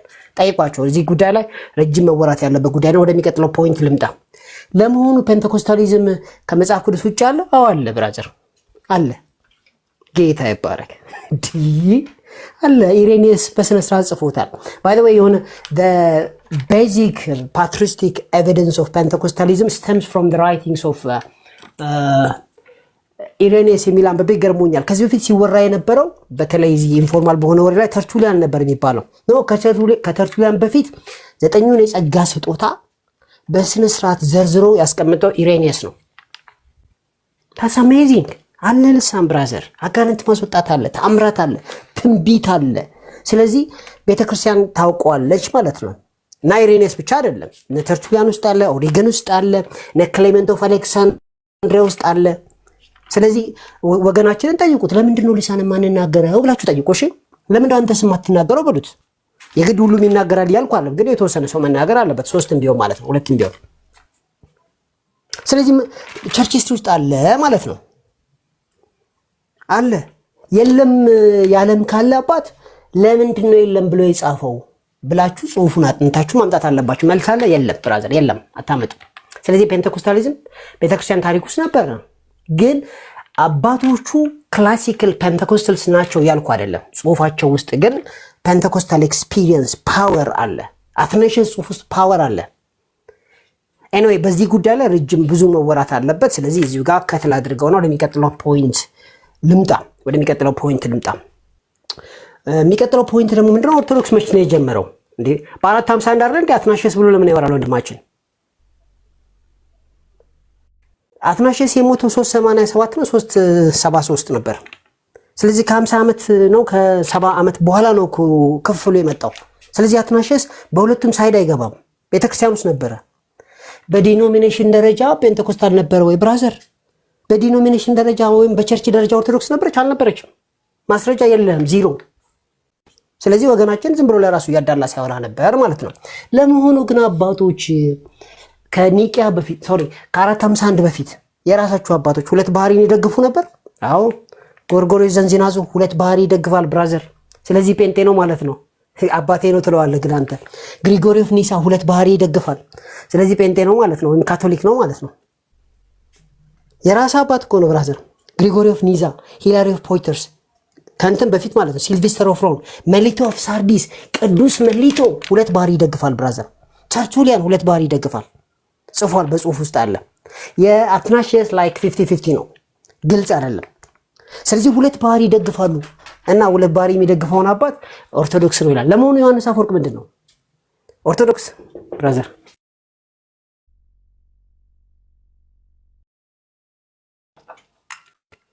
ኦኬ ቴንክ ዩ በኋላፈታቸው እሺ ሶሪ ግሪጎሪ ኦፍ ናዚያንዘስ ና ዮሐንስ አፈወርቅ ኦርቶዶክስ ነበር ልትሉኝ ነው ወገን? ዮሐንስ አፈወርቅ ኦርቶዶክስ ከነበረ ቦምብሼል ከዚህ በፊት ተናግሬዋለሁ። ማርያም ከልክ ያለፈ ከንቱነት አለባት ይላል። ስለዚህ ኦርቶዶክስ ነው። ኢየሱስ ክርስቶስ ገስጿት ነበር ይላል። ስለዚህ ኦርቶዶክስ ነው። ኢየሱስ ክርስቶስ ክፉ ከሆነው ስጋዊነት ፈውሷታል ይላል። ስለዚህ ኦርቶዶክስ ነው። እንደ ልጇ እንጂ እንደ አምላኳ አታየውም ነበረ። ከወንድሞቹ ጋር መታ እሱ ከሚያደርገው ተአምር የሚደረገውን ክብር ሪፕ ለማድረግ ወይም ደግሞ ለመውሰድ ትመጣ ነበር ይላል። ስለዚህ ኦርቶዶክስ ነው። እሷም ልትፈወስ ይገባ ነበር፣ ጌታም ጨክኖባታል ይላል። ስለዚህ ኦርቶዶክስ ነው ብራዘር። ዮሐንስ አፈወርቅ ኦርቶዶክስ ነው ወይ? እሱ ወደ ማርያም አይጸልም፣ አማላጅም አይላትም። ከልክ ያለፈ ከንቱነት አለባት ይላል። ስለዚህ ኦርቶዶክስ ነው ብራዘር። ኤኒዌይ ላሳጥረው። ኦኬ ከዛስ ቤተ ክርስቲያን ፕሮቴስታንቲዝም የጀመረው በ16ኛው ክፍለ ዘመን ነው። ስለ ፕሮቴስታንቲዝም እንድታነቡ ጠይቃችኋለሁ። ፕሮቴስታንቲዝም ማለት ከነ ሉተር በፊት የነበሩ ነገር ግን አይኮኖግራፊ ላይ ይሄ ስዕል ለስዕል አምልኮ ለስዕል መስገድ ምናምንና የተመሳሰሉ ስክሪፕቸራል ኦቶሪቲ መጽሐፍ ቅዱስ ኦቶሪቲ ላይ በተመለከተ የእንቅስቃሴ ያደረጉ ከነ ሉተር በፊት ለ1000 ዓመት የነበሩ አባቶች ነበሩ፣ ወይም ደግሞ የተለያዩ ሰዎች ነበሩ። ለምሳሌ ሶላ ስክሪፕቸራን በተመለከተ ኢሬኔስ ጽሁፍ ውስጥ አለ፣ ሂፖሊተስ ውስጥ አለ፣ ሂላሪ ውስጥ አለ፣ ግሪጎሪ ኦፍ ኒሳ ውስጥ አለ፣ ኦግስቲኑስ ክሌመንት ኦፍ አሌክሳንድሪያ ውስጥ አለ፣ ሲፕሪያን ውስጥ አለ፣ ጀሮም ውስጥ አለ። መጽሐፍ ቅዱስ የበላይ ነው የሚል መጽሐፍ ቅዱስ ኦቶሪቲ ያለው የሚል እነዚህን ሁሉ አባት ልትክድ ነው ብራዘር? ሶላ ስክሪፕቸር ቃሉ አይኑር እንጂ እነዚህ አሁን የጠቀስኳቸው አባቶች የእግዚአብሔር ቃል የበላይ ነው ኦቶሪቲ ያለው ብለውበት በአንድም በሌላ መልኩ የጻፉ ናቸው። ካስፈለገ በውስጥ አናግሩኝ፣ ኮቴሽኖቹን ልክላችኋለሁ አለ ፊት ለፊቴ ማለት ነው። ከዚህ በፊትም አውርቼበታለሁ። ስለዚህ ወገናችን በታሪክ ከመጣ የትም አትደርስም። ባይሆን የጸጋ ስጦታዎችን ያስፈልጋቸዋል፣ መንፈስ ቅዱስ ያስፈልጋቸዋል ብዬ እዚህ ጋር ከተል አድርገው እያንዳንዱ ያወራኋቸው ነገሮች አንዳንድ ሰዓት የሚወሩ ናቸው። አም ሶ ሶሪ ስላሳጠርኩኝ፣ ያው ወገኖቻችን በተሻለ ደግሞ ስለሚያቀርቡ ነው። ጌታ አብስቴ ባርኩሽ። ቴንክ ዩ ተባረክ ዶክተር። ታንክ ዩ ሶ ማች። ጌታ ኢየሱስ ይባርክ። ኤቢዬ አለ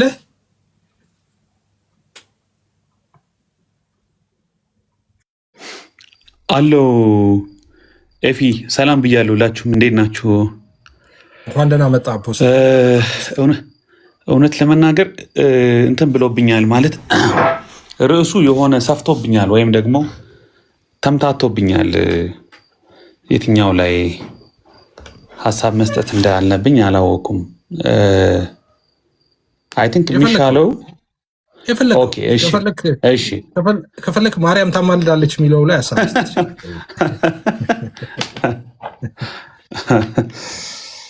እሺ።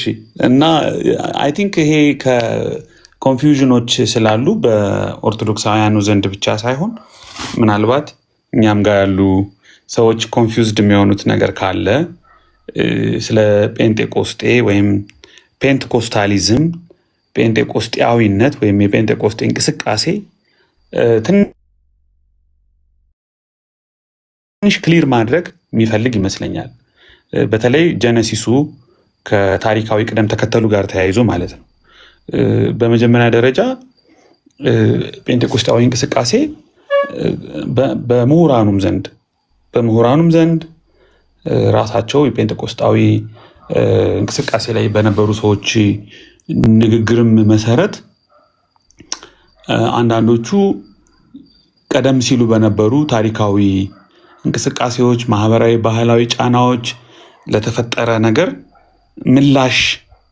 ምላሽ ሆኖ የተነሳ ነገር ነው ብለው ያስባሉ። አንዳንዶቹ ደግሞ የሰው ጥረት አይደለም፣ መለኮታዊ ጣልቃ ገብነት ነው። እግዚአብሔር በቃ በዘመን መጨረሻ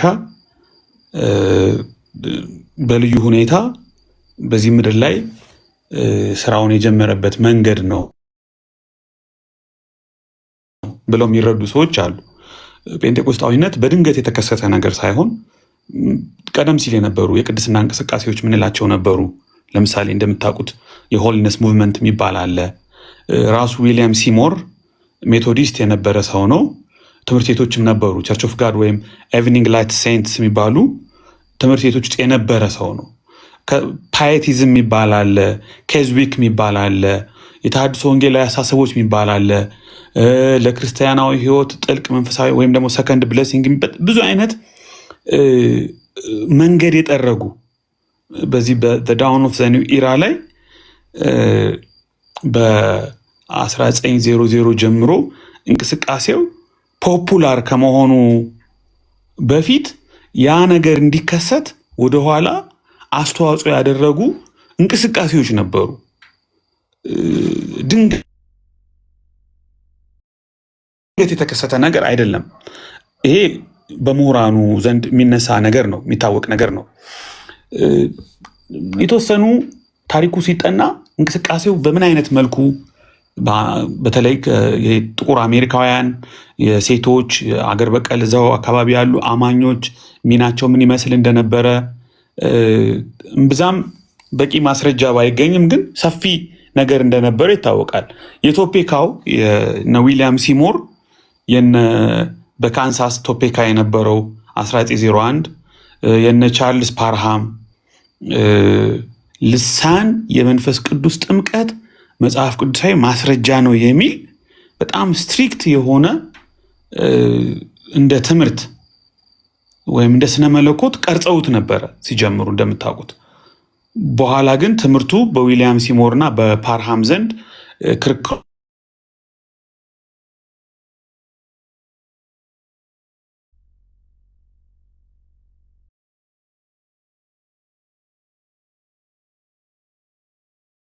እኔ ጋር ብቻ ነው የቤት የተቋረጠው። እኔ ጋር ብቻ ነው። እኔም ልል ነበረ ይቆራረጣል ትንሽ። ይቆራረጣል። እሺ ተቋርጠ ነበር፣ አሁን ገና መጣ። ሰሞኑን በጣም ኔትወርክ እያስቸገረኝ ነው። በጣም የሚያሳዝነው። እሺ ስለዚህ አሁን ብዙ ሰው የሚሳሳተው ብዬ ማስበው ጴንጤቆስጣዊነትም ሰዎች እንደ ቸርች ነው የሚያዩት።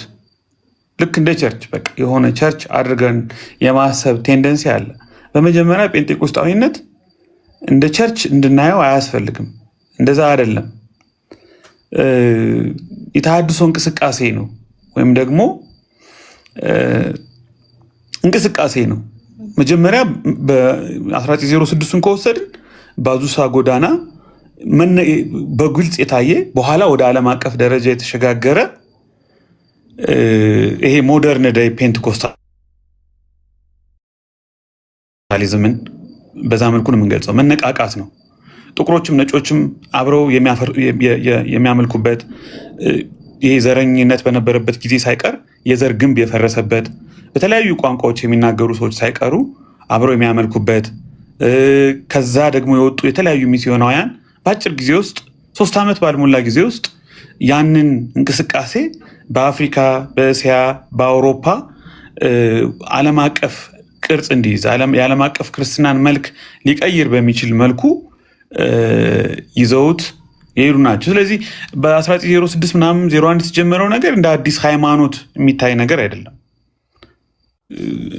የመጀመሪያው የሐዋርያት ቤተክርስቲያን የኃይል ልምምድ የመጀመሪያው የሐዋርያት ቤተክርስቲያን እንቅስቃሴ ወይም ደግሞ ህይወት የመንፈስ ቅዱስ ስራ ዳግም በልዩ ምዕራፍ ዳግም ወደ ቤተክርስቲያን የተመለሰበት ክስተት ነው ወይም ደግሞ እንቅስቃሴ ነው። አንዳንዶች የኋለኛው ዝናብ ላተር ሬን ይሉት እንደነበረ እናውቃለን። ክርስቶስ ከመመለሱ በፊት ብዙዎች እንደዛ አድርገው ይረዱት ነበር። ቤተክርስቲያንን ከክርስቶስ ከዳግም ምጽአቱ በፊት ቤተክርስቲያንን በልዩ ሁኔታ ለመጨረሻው ዘመን ምልክት እንዲሆን በልዩ ሁኔታ በመንፈስ ቅዱስ እንደጎበኛት በመንፈስ ቅዱስ ኃይል እንዳስታጠቃት ያ ነገር እንደሆነ ያኔ በፈርስት ሰከንድ ሴንቸሪ ላይ የነበረው የመንፈስ ቅዱስ አሰራር በልዩ ሁኔታ እንደገና የተመለሰ። ስለዚህ ራሱን የቻለ ቤተ እምነት አይደለም። ጴንጤቆስጣዊነት የተሃድሶ እንቅስቃሴ እንጂ ድርጅት አይደለም፣ መነቃቃት ነው። አማኞች ከልዩ ልዩ አብያተ ክርስቲያናት ከባፕቲስት፣ ከሜቶዲስት፣ ከአንግሊካን ከተለያየ ቤተክርስቲያን የመጡ ሰዎች ልምምዱን የተቀበሉና ወደ ቤታቸው ይዘውት የተመለሱ በመላው ዓለም እንደውም አፖስቶሊክ ፌዝ የሚል ጋዜጣ ነበረ። ታሪኩ የምታነቡ ሰዎች ታውቃላችሁ። መነቃቃቱን የገለጸው የመጀመሪያው እትም ላይ የቤተ ክርስቲያንን አንድነት የሚፈልግና ይሄ ምውት የሆኑ ድርጅታዊ መዋቅሮችን በመንፈሳዊ ህይወት የተካ የእግዚአብሔር ስራ ነው ብሎታል። አንደኛ የቤተ ክርስቲያንን አንድነት ያመጣ ነው።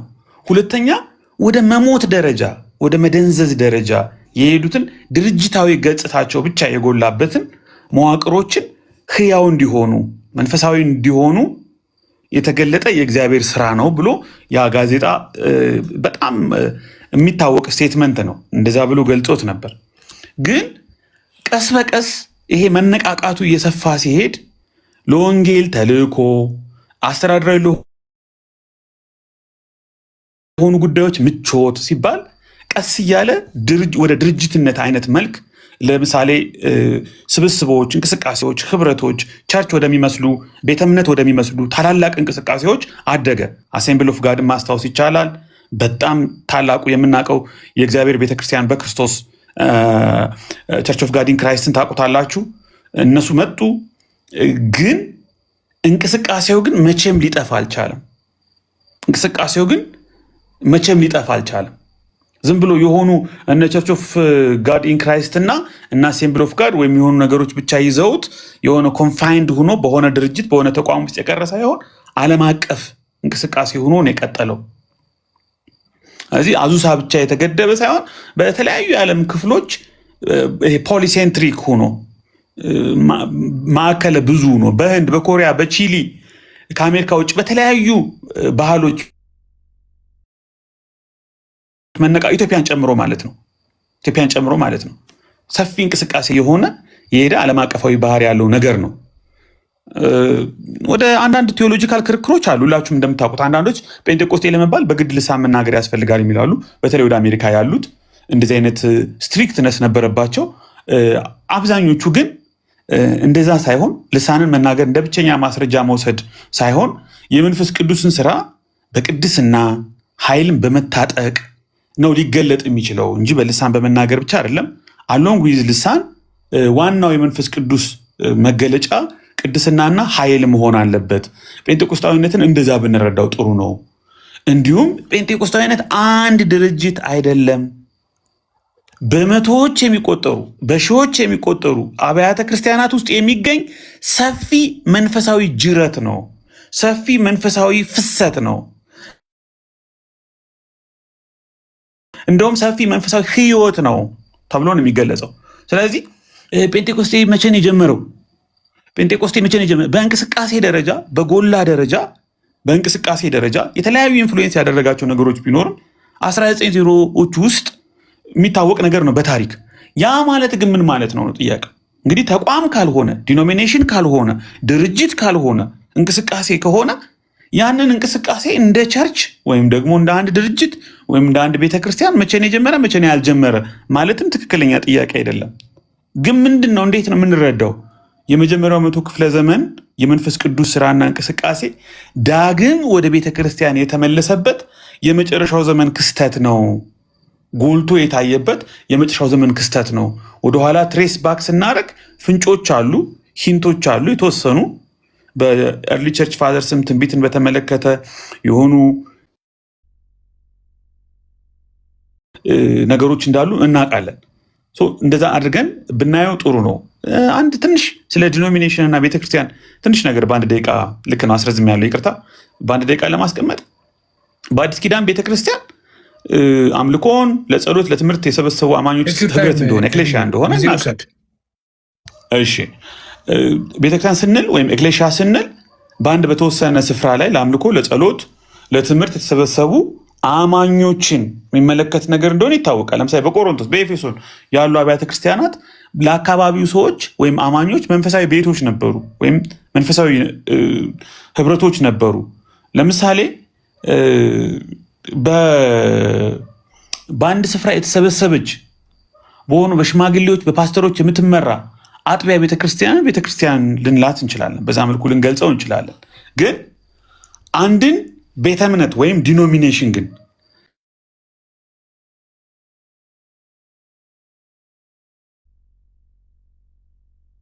እንደ አይነት መተዳደሪያ ደንብ ስነ መለኮታዊ እምነት መግለጫ ያላቸው የአመራር መዋቅር ያላቸው የብዙ አብያተ ክርስቲያናት ስብስብ ወይም ቤተሰብ የሆኑትን ዲኖሚኔሽን እንላለን። ቤተ እምነት ስንል ከአንድ አጥቢያ ያለፈ በብዙ ከተሞችና ሀገራት ሁሉ ያሉ አብያተ ክርስቲያናት በአንድ አስተዳደራዊ ጥላ ስር ያሉ ማለት ነው። ሉትራን ስንል ዲኖሚኔሽን ነው። ሜቶዲስት ስንል ዲኖሚኔሽን ነው። አሴምብል ኦፍ ጋድ ስንል ዲኖሚኔሽን ነው። ካቶሊክ ስንል ዲኖሚኔሽን ነው። ኦርቶዶክስ ስንል ዲኖሚኔሽን ነው። በውስጣቸው የተለያዩ ሎካል ቸርቾችን፣ አጥቢያዎችን፣ ስብስቦችን የያዙ መንፈሳዊ ቤቶችን የያዙ ማለት ነው። ኦሪየንታል እነሱ እንደውም ብዙ ሰፋ ያለ ብሮደር ካታጎሪ ያላቸው እንደውም እንግዲህ አክሊል እሱን ነው እንግዲህ ስለማታነብ ነው ብዙ እና ዲኖሚኔሽን አይደለችም ያለው እሱ ነው። እንዴት እንደሚንቃቸው ያሁን ለኦርቶዶክስ እኮ ስድብ እኮ ነው ለኦርቶዶክሳውያን ለራሱ ግን ቃሎት ያሰማልን መምህራችን ነው። አይ ቲንክ አክሊል ደግሞ የሚመስለኝ ዲኖሚኔሽን የሚለውን ኔጌቲቭ የተረዳውም ይመስለኛል እንደ መጥፎ ነገር አድርጎ ተረድቶታል መሰለኝ። ግን እንደዛ ሳይሆን ዲኖሚኔሽን ማለት አሁን ለምሳሌ በኮፕቲክ እና በኢትዮጵያ ኦርቶዶክስ ተዋሕዶ ቤተክርስቲያን ብዙ አይነት ልዩነቶች የተለያዩ አይነት ልዩነቶች ቢኖሩም መሰረታዊ በሆነ መልኩ ግን በመተዳደሪያ ደንባቸው፣ በስነ መለኮታዊ እምነት አቋማቸው፣ በአመራር ስታይላቸው፣ በዶግማቸው ከሞላ ጎደል ቤዚክ በሆኑ ዶግማዎቻቸው ላይ አንድ የሆኑ ስብስቦች ናቸው እና ዲኖሚኔሽን ማለት የእነዚህ ቤተ እምነቶች ህብረት፣ ቤተሰብነት በአንድ አስተዳደራዊ ጥላ ስር መሆንን የሚያመለክት ነው። ነሰሰርሊ እንደ መጥፎ ነገር እንደ ጽዩፍ ነገር ሊቆጥረው አይገባም። እኛም ጋር ሙሉ ወንጌል፣ መሰረተ ክርስቶስ ወይም ሜኖናይት፣ ሉትራን፣ ሜቶዲስት ስንል ዲኖሚኔሽኖች ናቸው። በውስጣቸው ሎካል ቸርቾች አሉ። እነዛ ግን ብሮደር የሆኑ አንድ አይነት መተዳደሪያ ደንብ፣ አንድ አይነት ስነ መለኮታዊ አቋም፣ አንድ አይነት የአመራር ስታይል፣ አንድ አይነት አስተምህሮ ያላቸው የቤተሰቦች ስብስብ ነው። አንድ የሙሉ ወንጌል ሎካል ቸርች መካኒሳ አካባቢ ሂደህ ፒያሳ አካባቢ ካለው የሙሉ ወንጌል ቸርች ጋር ልዩነት የለውም። በአንድ ሙሉ ወንጌል በሚባል ዲኖሚኔሽን ውስጥ ያሉ ሎካል ቸርቾች ናቸው። ልክ እንደዚህ ሁሉ ኦሪየንታል የምንለው የኦርቶዶክስ ቸርችም ካቶሊኩም ቢሆን በተለያየ ቦታ ለምሳሌ ኢትዮጵያ ካቶሊክ የሚባል እኮ አለ፣ ላቲን አለ እኮ። የተለያዩ ራይቶች የተለያዩ ቸርቾች ሆነው አይደለም በአንድ ዲኖሚኔሽን ውስጥ ያሉ ናቸው እንላለን። ይሄ እኮ ጀነሪክ የሆነ ምንም ኮምፕሊኬትድ ያልሆነ ዴፊኒሽን ነው፣ ስኮላርሊ ዴፊኒሽን ነው። በአጥቢያና በቤተ እምነት መካከል ያለው ልዩነት ግንኙነቶች አሉ። ያ ማለት አጥቢያ ቤተክርስቲያን የአማኞች ስብስብ ናት። ቤተ እምነት ደግሞ የአብያተ ክርስቲያናት ስብስብ ነው። የአብያተ ክርስቲያናት ኔትወርክ ነው። በየትየው በቃ በባህር ዳር፣ በደቡብ፣ በሰሜን ምናምን ያሉ የኦርቶዶክስ ቸርቾች በሙሉ በአንዲት ኦርቶዶክስ በምትባል ዲኖሚኔሽን ስር ውስጥ ያሉ አጥቢያ አብያተ ክርስቲያናት ናቸው። እያንዳንዱ አጥቢያ የራሱ የአምልኮ ህይወት ቢኖረውም በታላቁ ቤተ እምነት መዋቅር ስር ሆኖ ግን ለጋራ ዓላማ ለጋራ ተልዕኮ በጋራ አስተምህሮ ውስጥ ይንቀሳቀሳል።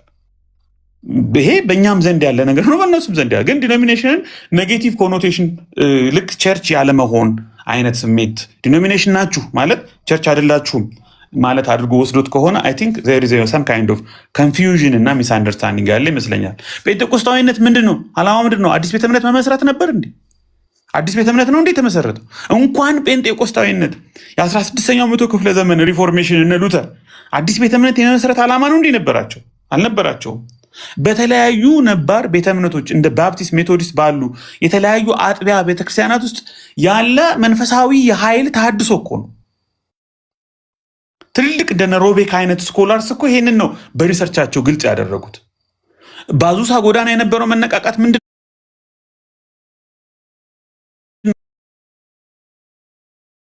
ያሉ ድርጅቶች ተመሰረቱ፣ አሴምብሊዎች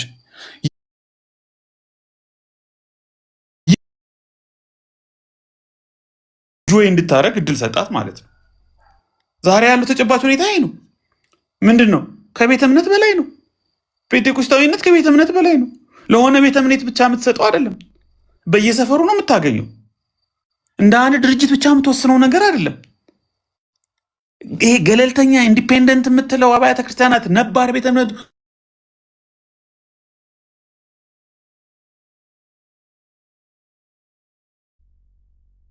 ምንም ሳይነክ ሪቫይቫል በየቸርቾቻቸው በልደታ በምናምን በአማኑኤል በምናምን ቤተክርስቲያን ውስጥ በመንፈስ ቅዱስ ተሞልተው የወጡት በርካታ የተሐድሶ ቤተክርስቲያኖች እኮ ማንም ሳይነካቸው ታላቅ የመንፈስ ቅዱስ ሪቫይቫል ነክቷቸው ባሉበት እዛው በሚቀድሱበት ልሳን የተናገሩ ናቸው እኮ አብዛኞቹ። ከቤተ እምነት አጥር ያለፈ ነው፣ ከዘር ያለፈ ነው። ካቶሊክ ካሪዝማቲክስ አሉ፣ አንግሊካን ካሪዝማቲክስ አሉ። ለዛ ነው ሰፊ መንፈሳዊ ፍሰት ነው። ጴንጤቆስጣዊነት ብዙ አብያተ ክርስቲያናትን የወለደ እንጂ ራሱ ወደ አንድ ቤተ እምነት ብቻ የተጠቀለለ ሽሪንክ ያደረገ ሙቭመንት አይደለም። ጴንጤቆስጣዊነት ማለት የመጀመሪያው መቶ ክፍለ ዘመን የሐዋርያት ሕይወትና መንፈሳዊ ልምምድ እንደገና በዘመን መጨረሻ በልዩ ሁኔታ ተመልሶ መገለጥ ነው። ዳግም መታየት ነው። ዳግም መምጣት ነው። ሁኖስ እግዚአብሔር በልዩ ሁኔታ ከዳግም ምጽአቱ በፊት ይችን ምድር በወንጌል ለመናጥ የተጠቀመበት መንገድ ያመጣው ተአምራዊ አሰራር ሊሆን ይችላል። ማስረጃ ከጴንጤቆስጤ እንቅስቃሴ መነቃቃት በኋላ ዓለም በወንጌል ተንጧል። ዓለም በወንጌል ተንጧል። እነ ህንድ በወንጌል ታርሰዋል። እነ ቲቤት፣ እነ ማይናማር፣ እነ በርማ፣ እነ አዶኒራም ጀድሰን፣ እነ ኤሚ ካርማይክል፣ እነ ሃድሰን ታይለር፣ እነ ጆርጅ ሙለር፣ እነ ዌስሊ ኤል ዱዌል፣ እነ ጆን እና ቻርልስ ዌስሊ የሆሊነስ ሙቭመንት እንቅስቃሴዎች 6 ቋንቋዎችን አጥንቶ ህንድ ውስጥ የገባው the father of the modern missionary ዊሊያም ኬሪ the showmaker ጫማ ቀቢው ህንድን በወንጌል ያረሳት እነ ጆርጅ ዋይትፊልድ። ኢትዮጵያ እንዴት ነው በወንጌል የተጠቀለቀችው? በወንጌል የታረሰችው እንዴት ነው? ዛሬ በዓለም ትልቁ የሉትራን ኮንግሪጌሽን እኮ መካነ ኢየሱስ ናት። ትልቁ የሉትራን ኮንግሪጌሽን በዓለም ትልቁ የሜኖናይት ኮንግሪጌሽን እኮ መሰረተ ክርስቶስ ናት። ሚሊዮኖች የሆነው በምን ምክንያት ነው?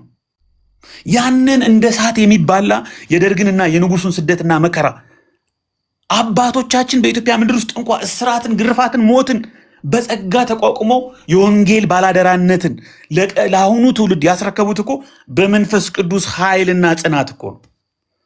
በመንፈስ ቅዱስ ጸጋ እኮ ነው።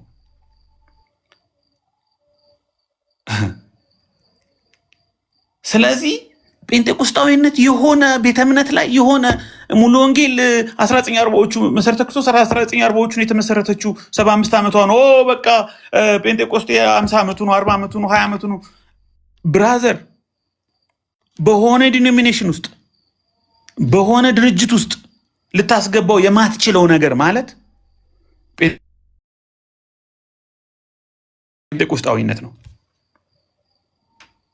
ልታስቆመው የማትችለው ነገር እንደ መነቃቃት እንቅስቃሴ ተጀምሮ ታላላቅ አጥቢያ አብያተ ክርስቲያናትን የፈጠረ በመጨረሻም ወደ ተደራጁ ቤተ እምነቶች ያደገ ዋናው መሰረቱ አጥቢያ ወይም ታሪኩን ፈልገ የምታገኘው የሆነ ድርጅት ሳይሆን የመንፈስ ቅዱስ ኃይል የሆነ እንቅስቃሴ ነው።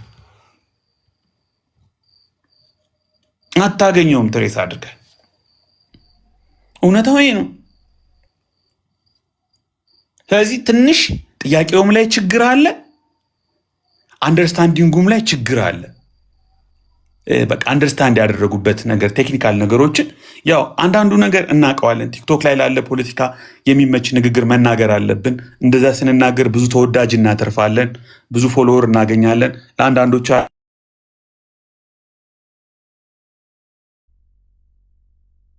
አቀውንም አናውቀውም ነገር እንቀባጥርና ኮንፊውዥን እና ሚስ አንደርስታንዲንግ እንፈጥራለን። የሚያጨበጭብልን ሰው የሚከተለን ሰው እናስደስታለን። ኬዝ ክሎዝድ። ሪሰርች ስናረግ ግን መጽሐፍትን ስናነብ ግን ታሪክን ስንመረምር ግን እውነታው የነገርኳችሁ ነው። ኤፍዬ ተባረክ፣ ሁላችሁም ተባረኩ። ቴንኪው ተባረክ ብዬ ጌታ ኢየሱስ ይባርክ። በጣም የሚገርም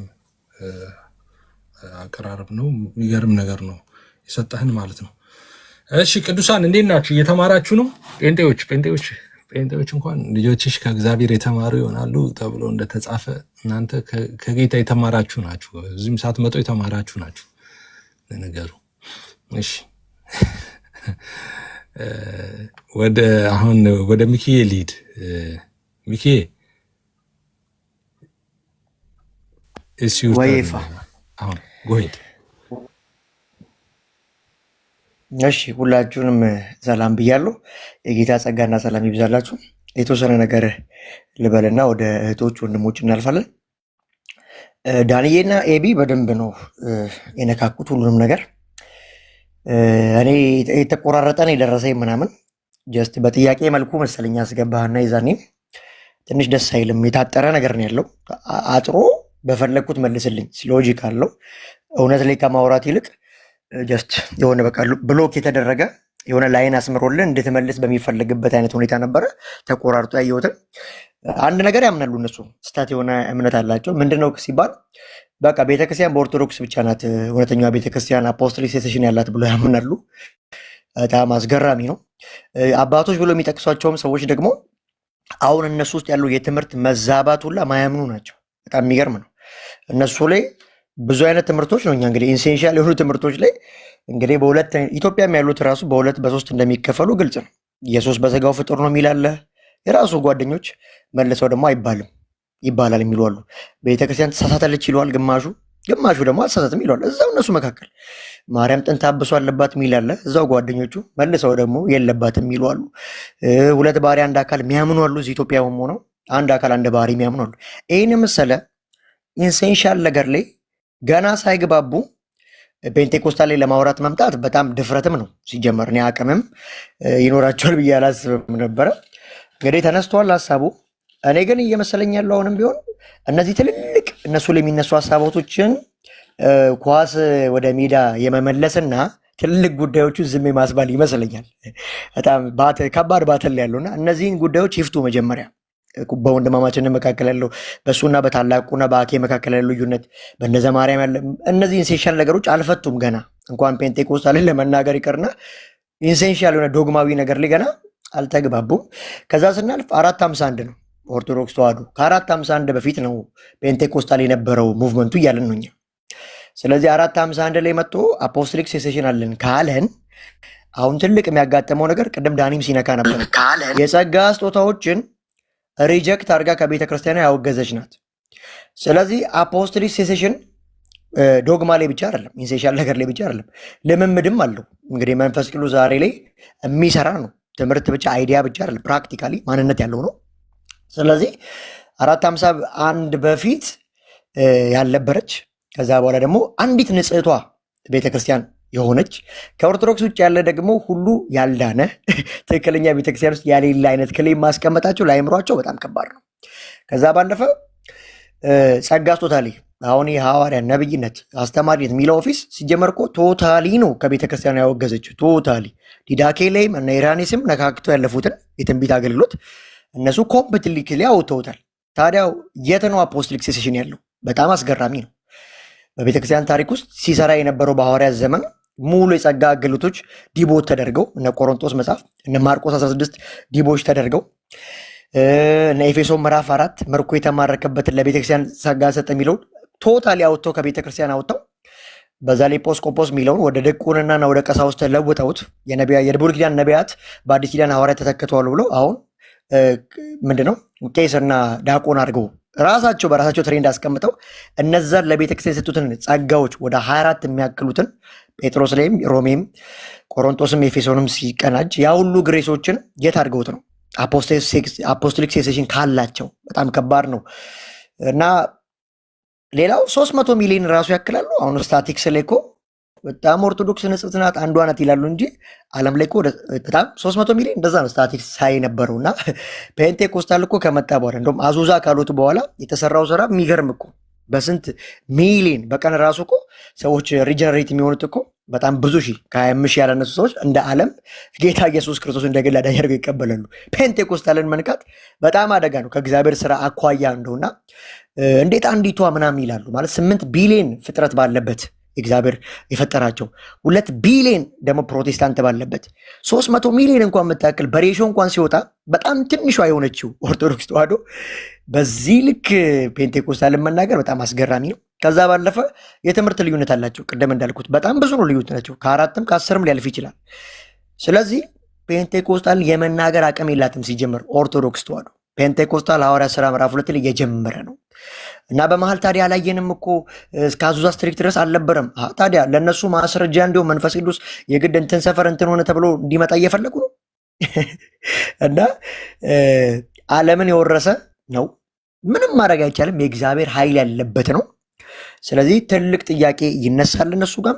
ግን አንተን ሲያወያይ ሲጠይቅ የነበረበት መንገድ ጸጋ ብቻ የሚለው 5ቱ ሶላዎች ላይ ነው አሁን እሱ እየተንቀሳቀሰ ያለው። ቀጣይ አንተ ስትሄድ እዛ ጸጋ የሚለውን ከማውራት ይልቅ መች መጣችሁ ከየት መጣችሁ ብሎ ዲስትራክት የማድረግ ነገር አለ። ትናንት መጣ ብሎ ክሌም አድርጎ እሱን 1500 ዓመት የማስቀደም አይነት ስራ ለመስራት እሱ ወደሚያምናት ኦርቶዶክስ ራሱ 1500 ወደኋላ ስንሄድ ከሱ በፊት ቤተክርስቲያን ነበረች። በጣም የሚገርም ነው። ስለዚህ እንደዚህ አጠር የሆኑ ነገሮች ነበሩ። አሁንም ከሆነ በደንብ መወያየት የሚፈልግ አይነት ከሆነ ኖርማሊ ኦፊሻሊ በኮስትም ሆነ በምንም ድጋሚ በዚህ ጉዳይ ላይ ዲቤት ብታደርጉ ጥሩ ነው ብዬ አስባለሁ። ፍሪ በሆነ መንገድ ማለት ሎክ የተደረገ ሳይሆን አጠቃላይ ስለ ቤተክርስቲያን ከዛም አዘሆል ብትወያዩ ጥሩ ነው ብዬ አስባለሁ። ተባረክ ይፋይ ተባረክ ሚኪዬ፣ ጌታ ኢየሱስ ይባርክ። ያ እዛ መጀመሪያ ላይ መግቢያ ላይ እንደነበር እንዳልነው እሱ አንድ ያነሳው ፖይንት አለና በተደጋጋሚ እንደምንለው ነው እና አሱዛ ስትሬት ላይ የጀመረ ነው እና ከዛ በፊት አልነበረም ዊችዝ ሲል እንደነበረው እሱም 17ኛው ክፍለ ዘመን ላይ ለምሳሌ አሳየኝ የሚል አይነት ነገር አንስቶ ነበረና አይ ቆይ 17ኛው ክፍለ ዘመን ላይ ብቻ ሳይሆን ከዛ በፊትም አይ እኔ 17ኛው ላይ ነው ማየት የምፈልገው ነው ሲል የነበረው ማለት ነው እና እንግዲህ 17ኛው ላይ በነበር ነው እንግዲህ ሰምታችሁታል ቀደም ቪዲዮውን ማለት ነውና ይሄ እንደ ኢትዮጵያን የገጠመን ኪሳራ ነው። ቅድም ስናገር እንደነበረው እንደ ኢትዮጵያ ማጆሪቲ በጣም ብዙ አብዛኛው ህዝብ ቅድም እንዳልኩት በአድዋ ድል በዓል ምሳሌ እንዳስረዳሁት ብዙ ሰው በቃ በዚህ ጉዳይ ጨለምተኛ ነው። ተማረም ፊደል ቆጠረም የሚባለው ሰው ማለት ነውና ታሪክን በተለይ ትሬስ የማድረግ እንትን አይ ዶንት ኖ ሰማው በጣም ቀላል ነገር እሱ ነው። በጣም ብዙ ነገሮችን ምንተነትን ሰዎች ነን፣ ግን እሱን ነገር ለመረዳት ሰዎች አውቀው ይሁን ሳያውቁ ይሁኑ እንደዛ አላውቅም፣ ግን ያ አብሶሉት ትሩዝ ነው። እንዳልኩት አብሶሉት ትሩዝ ነው። እሱ ብቻ ሳይሆን ዛኔም ስናገር እንደነበረው ከእኛ ጋም ያሉ ለምሳሌ አንዳንድ ሰዎች ሪሰንትሊም እኛ ሉተራውያን ብሎ አንዱ ዊችዝ 17ኛው ክፍለ ዘመን ላይ ምናምን ይነሳና አይ ፔንቴኮስታል ግን የመጡት ምናምን ነገር ብሎ ሲናገር እንደዛ ሰምታችኋል። እንደዛ ማለት ነው። ግን አሁን ይሄ እንደ ኢትዮጵያ ያለ በሽታ ነው። እንደ ኢትዮጵያ ያለ በሽታ ነው። ሰውየው ከየት መጣ የሚለው ነገር አስፈላጊ ነው ሁልጊዜ ማለት ነው። ቅድም እንዳልኩት እንደ ኢትዮጵያ የገጠመን በሽታ ዋንስ አጌን ለሁላችሁም አውቄ ነው ሆን ብዬ አይምሯችሁ ላይ እንዲቀመጥ እንደዛ እንደ በሽታ ነው ብዬ የምነግራችሁ ማለት ይህ በሽታ ካለ መታከም አለባችሁ እያንዳንዳችሁ። አድዋ ድል ላይ ጴንጤ አልነበረም ስትለኝ ይገባኛል እኔ ምን እያልከኝ እንደሆነ። አድዋ ድል ጴንጤ ድል አላደረገም ስትለኝ ጴንጤ የሚባል ሃይማኖት በዛ ጊዜ አልነበረም ኢትዮጵያ ውስጥ፣ ወይም ደግሞ አዚ ዲኖሚኔሽን ፕሮቴስታንቶች ኢትዮጵያ ውስጥ አልነበሩም ማለት እንደሆነ ይገባኛል። ትክክል ነህ እንደሱ መሆኑ። ግን አንድ የተሳሳትከው ነገር አለ። ለምሳሌ ሙስሊም አልነበረም አድዋ ድል ባህል ላይ ስትል እስልምና አልነበረም በዛን ጊዜ ያልክ ከሆነ በሱ ሳቤ ከሆነ ያለው እረዳሃለሁ። ግን ደግሞ የተሳሳትከው ነገር አለ። ምንድነው? ሁልጊዜ ቅድም እንዳልኩት የምትሳሳተው ምንድነው? አድዋ ድል የተዋጉት ኢትዮጵያውያን ናቸው። አድዋ ድልን የተዋጉት ኢትዮጵያውያን ከጫፍ እስከ ጫፍ ማለት ነው። የቀረ የለም። በሁሉም አቅጣጫ ያሉ ኢትዮጵያውያን ሁሉ ሄደው ነው ተዋግተው የወራት መንገድ እየሄዱ በእግራቸው ምናምን ተዋግተው ምናምን ያሸነፉት። እነዚያ ኢትዮጵያውያን እነማን ናቸው? ናቸው የእኛ ወላጆች ናቸው ነው። አሁን የዛ ሰውዬ ልጁ ሙስሊም ሊሆን ይችላል በቆይታ ማለት ሃይማኖት የሌለውም ሊሆን ይችላል። አሁን ግን የእሱ አባት በቀጥታ ሲዋጋ ነበር። እንደውም አንተ ምናልባት የምትሸልለው በዛን ጊዜ ማንም ከአንተ የተዋጋም ላይኖር ይችላል ከአንተ ቤተሰብ። እሱ ግን በቀጥታ ዘር ወደኋላ ስቆጥር የሆነ በቃ ጣሊያን ምናምን 1000 የማረከ ይሆናል የእሱ አያት። አሁን ሰውየው ምንም ሊሆን ይችላል ሃይማኖቱ። ኢትዮጵያውያን ናቸው እንዳልኩ ነው ቅድም። የኢትዮጵያ ሙስሊም ሲባል ከሳውዲ አረቢያ በሆነ ሄሊኮፕተር ተጭኖ የመጣ አይደለም። ኢትዮጵያውያን ናቸው። በቃ ሙስሊሞች መጡ፣ ነገሯቸው ወንጌል አይሚን ወንጌል አልኩ ዋሬቨር የእነሱን እስልምና እኛ ወንጌል እንደምንነግር እነሱ በእነሱ እስልምና የሚናገረውን ነገር ነገሯቸው። እስልምናውን ተቀበሉ። እነማ ኢትዮጵያውያን። ከዛ በፊት ሃይማኖታቸው ባህላዊ ሊሆን ይችላል፣ ጠንቋይ የሚያመልኩ ሊሆን ይችላሉ፣ ባህላዊ አምልኮ ሊሆን ይችላል ዋሬቨር። ግን በቃ እስልምናን ሲሰሙ ተቀበሉና እስላም ሆኑ። እነማ ኢትዮጵያውያኖቹ ራሱ ማለት ጴንጤም ብትል እንደዛ ነው። ወንጌል መጡ ሚሽነሪዎች፣ ወንጌል ሰማ፣ ከዛስ ተቀበለ። ያንን ማን ነው ሰውዬ የተቀበለው? ጴንጤ ነው ራሱ ሰውየው፣ ኢትዮጵያዊ ነው። ከዛ በፊት በሌላ ሃይማኖት የነበረ ነው። እኔ ምሳሌ ራሴን አድርጌ ሰጥቻለሁ። እኔ አሁን አባቴም ብዬ ምሳሌ ሰጥቻለሁ። አባቴ እንግዲህ ኦርቶዶክስ ነው። ኦርቶዶክስ ሆኖ ነው በህይወት የለም። አሁን ኦርቶዶክስ ሆኖ ነው ከዚህ ዓለም በሞት ሄደው። ኦኬ ሲወለድም ኦርቶዶክስ ነው። ኦርቶዶክስ ሆኖ ነው። እኔ ግን ወንጌላማይ ነኝ። ኦኬ ሉክ ነው አሁን እያልከኝ ያለው እኮ አባት ያንተ አይደለም እያልከኝ ነው። የአባት ታሪክ ያንተ አይደለም እያልከኝ ራይት። እንደዛ ማለት እኮ ነው። አየህ፣ እነዛም አባቶቻቸው ነው የተዋጉት፣ ግን እናንተ አይደላችሁም እያልክ ነው። ልክ አንተ የተዋጋ ይመስል አንተም አባቶቼ ትላለህ። አባት ከሆነማ የሱም አባት ነው። ምናልባት እንደውም በቀጥታ የሱ አባት ሊሆን ይችላል።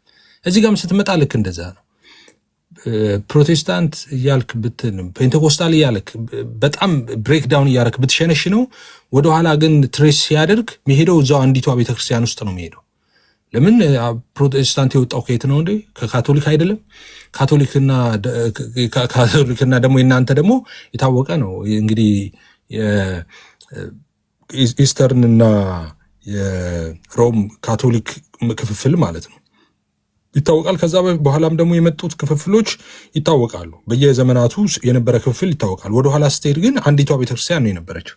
ስለዚህ ስትጠይቀው እኔማ ይኸው ኔኮ ፕሮቴስታንት አንተማ ምናምን ሉተር ስትለው እንደ ሉተር እኮ ካቶሊክ እኮ ነው፣ ካቶሊክን እኮ አድሶ ምናምን ሉተርን ሄደ ደግሞ ስጠይቀው እኔማ አንዲቷ ቤተክርስቲያን ምናምን ይላል። ከዛ እንደዛ እየተባባልን ተያይዘን ነው የምንሄደው ወደ ውስጥ ማለት ነው። አሁን ቁም ነገሩ ትምህርቱን ይዞ የሐዋርያትን ትምህርት ይዞ ያስቀጠለው ማን ነው ነው እንጂ ወደኋላ እንቁጠር። ሁሉም ሲቆጠር አንድ ነው። እኔን ከየት ትቆጥረኛለህ? ከየት መጣሁ ነው? ከዛ ውስጥ ነው እኮ የምመዘዘው። እና ቅድምም ሲሉ ኤቢም ሲሉ እንደነበረው ፔንቴኮስታል የሚለው እንትን የሆነ ሪሊጅን አድርገው ሰው ይወስደዋል፣ እንደ አንድ ሪሊጅን አድርገው ይወስደዋል። ሪሊጅን አይደለም፣ እንደ እንቅስቃሴ ነው፣ ሙቭመንት ነው። ክርስቲያኖች ናቸው። በጾም በጸሎት በቅድስና በነበሩ ጊዜ መንፈስ ቅዱስ ያነቃቃቸው ሰዎች ናቸው እና እንደ ሃይማኖት ተደርጎ በዚህ ዓመተ ምህረት የመጣ ምንም የመጣ የለም። ክርስቲያኖች ላይ መነቃቃት የሆነ መነቃቃት ነው። በቃ ከዛ በፊት ነበረ፣ በእነሱም አባቶች ነበረ፣ በመጽሐፍ ቅዱስ ነበረ። ዋሬቨር እሱን ማሳየት ይቻላል። መጽሐፍ ቅዱሳዊ ግልጽ ነው እና በሱ ነው። ይሄ ለምን ለብዙ ሰው እንትን እንደሆነ አልገባኝም። ይሄ ማለት ነው እና ይሄ ሁልጊዜ እንደዛ መያዝ አለበት ማለት ነው። ይህ እንቅስቃሴ እንደዛ መያዝ አለበት። ሌላኛውና ዋነኛው ቆይሽ እኔ ስለዚህ ሃይማኖታችሁ ምንድን ነው የሚል አሌክስ ከታች ጥያቄ ጠይቀዋል። ሃይማኖታችን እኛ ክርስቲያን ብለህ ልጠራን ትችላለህ። ከፈለክ ክርስቲያን ብለህ ጥራን፣ ክርስቲያን ስማችን ነው። ወንጌላውያንም ብለህ ልትጠራን ትችላለህ። ወንጌላውያንም ስማችን ነው እና ይመቸናል። ይሄ በፈለከው መጥራት ትችላለህ እና ፔንቴኮስታልም ጴንጤዎችም ብለህ ልጠራን ትችላለህ። ሎካል ስማችን ያው ጴንጤ ይባላል። ሁሉም ጴንጤ ነው የሚባለው። በሎካል ስማችን ማለት ነው። ለወንጌላውያን የተሰጠ ስም ነው። ብዙ ሰዎች እንደዛ ብለው ይጠራሉ። ግን ይሄ ፔንቴኮስታል ወይም ፔንቴኮስቴ ወይም ደግሞ ጴንጤ እሱ እንደዛ ሲጠራ ነው በአጭሩ። ምን እንደሆነ ቅድም ተነጋግረናል።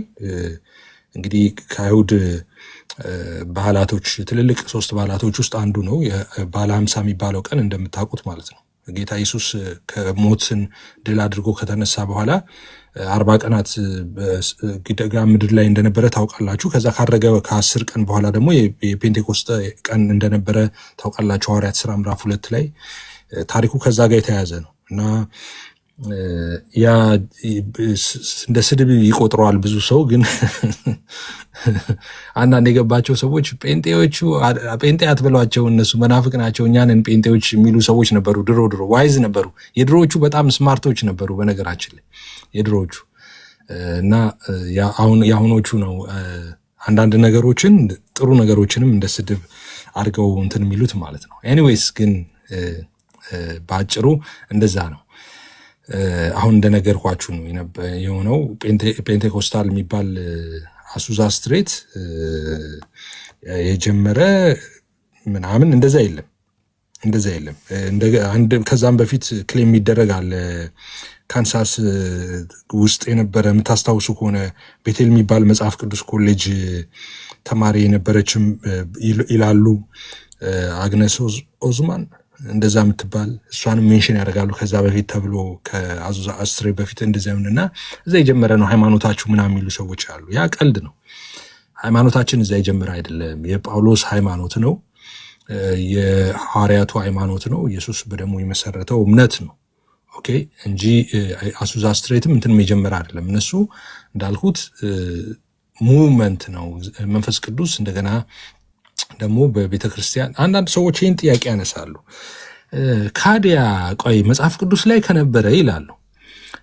መጽሐፍ ቅዱስ ላይ ከነበረ እና የተወሰነ ጊዜ ደግሞ ካልነበረ እና ከዛ ከሆነ ጊዜ በኋላ ደግሞ ከጀመረ ኦኬ ሳይኖር ቀርቶ ለሺህ ዓመታት ሳይኖር ቀርቶ ከዛ በኋላ ቅድም እንዳልኳችሁ አንዳንዶቹ 1901ን ያነሳሉ። አንዳንዶቹ ደግሞ ከዛ በኋላ ያለውን ያነሳሉ። የአግነስን አንስተው አንዳንዶቹ ደግሞ ከዛ በኋላ ያለውን የአሱዛን ስትሬት የሚያነሱና ካዲያ እዛ ድረስ በመሃል እንዴት መንፈስ ቅዱስ አይሰራም ነበር? መንፈስ ቅዱስ የለም ነበረ? እንዴት በዛ ጊዜ ሁሉ ማስረጃ እንዴት አልተገኘም ብለው ጥያቄ የሚያነሱ ሰዎች አሉ። በጣም ብዙ ሰዎች የሚያነሱት ጥያቄ ነው ይሄኛው። እና ለዚህ ጥያቄ 2 ነገሮች ነው። አንደኛው የመጀመሪያው መልስ ምንድነው? እንደዚህ አይነት ጥያቄ የሚያነሱት መጀመሪያ መጽሐፍ ቅዱስ ላይ ያለውን አምናችሁ ነው ወይ? መጽሐፍ ቅዱሳዊ ነው አመናችሁ? አዎ ደን ካለ ምን አገባ? አሁንም ባይኖር ምን አገባኝ ነው? 2026 ባይኖር ምን ቸገረኝ ነው? አለ ካለ መጽሐፍ ቅዱስ አለ ነው። ግልጽ አይደለም እንዴ? አሁንም 2026 ላይም ተፈልጎ አይገኝ። የመንፈስ ቅዱስ ስጦታዎች አሁን ባሉ ቤተክርስቲያናት 2026 ላይ ተፈልጎ አይገኝ። ልሳን አይገኝ፣ ትንቢትም አይገኝ፣ በሽተኛ የሚፈውስ አይገኝ። ሁኬርስ አባዬ ጳውሎስ ካለ በቃ ትጠጣለህ እንጂ ዝም ብለህ እንዴ። ኢየሱስ ካለ ዝም ብለህ ልክ ነው እንጂ የምትለው ትቀበላለህ። ያሳስበኛል እንዴ? አሁን ምድር ላይ ኖረና አልኖረ አበበችና አየለሽ ጋር ኖረ አልኖረ ዱ ዩ ቲንክ እሱ የማያሳስበኝ ይመስላል? አያሳስበኝም እኮ ነው። መጽሐፍ ቅዱስ አለ ካለ አለ ነው፣ በቃ አለ ማለት ነው። ስለዚህ አንተ አላየኸውም እንጂ አለ። ሰሙኤል ሰዎች እየተነቃቁ ነው፣ እየተወሱ ነው፣ ልሳን እየተናገሩ ነው፣ መገለጥ እየታየ በቃ እንደዛ እየሆነ ነው። የግድ ቢቢሲ ላይ ሪፖርት ይቅረብልኝ እሱ ትክክል አይደለም። አለ ካለ መጽሐፍ ቅዱስ ላይ አለ ነው። ቢቋረጥ ምን አገባኝ እኔ። አሁን ተቋርጠዋል ለምትሉ ሰዎች ነው አንደኛው ምላሽ እሱ ነው። መጽሐፍ ቅዱስ ላይ ካለ 2026 ላይ ማይኖር ምን አገባኝ ነው። አሁን ባይኖርም እኔ ምንም ጉዳይ አይደለም። አለ ላለው ለምን ጳውሎስ አለ ብለዋል? አለ ላለው ለምን ኢየሱስ አለ ብለዋል? ግልጽ አይደለም እንዴ? አዎ ጌታ ይባረክ፣ ግልጽ ነው።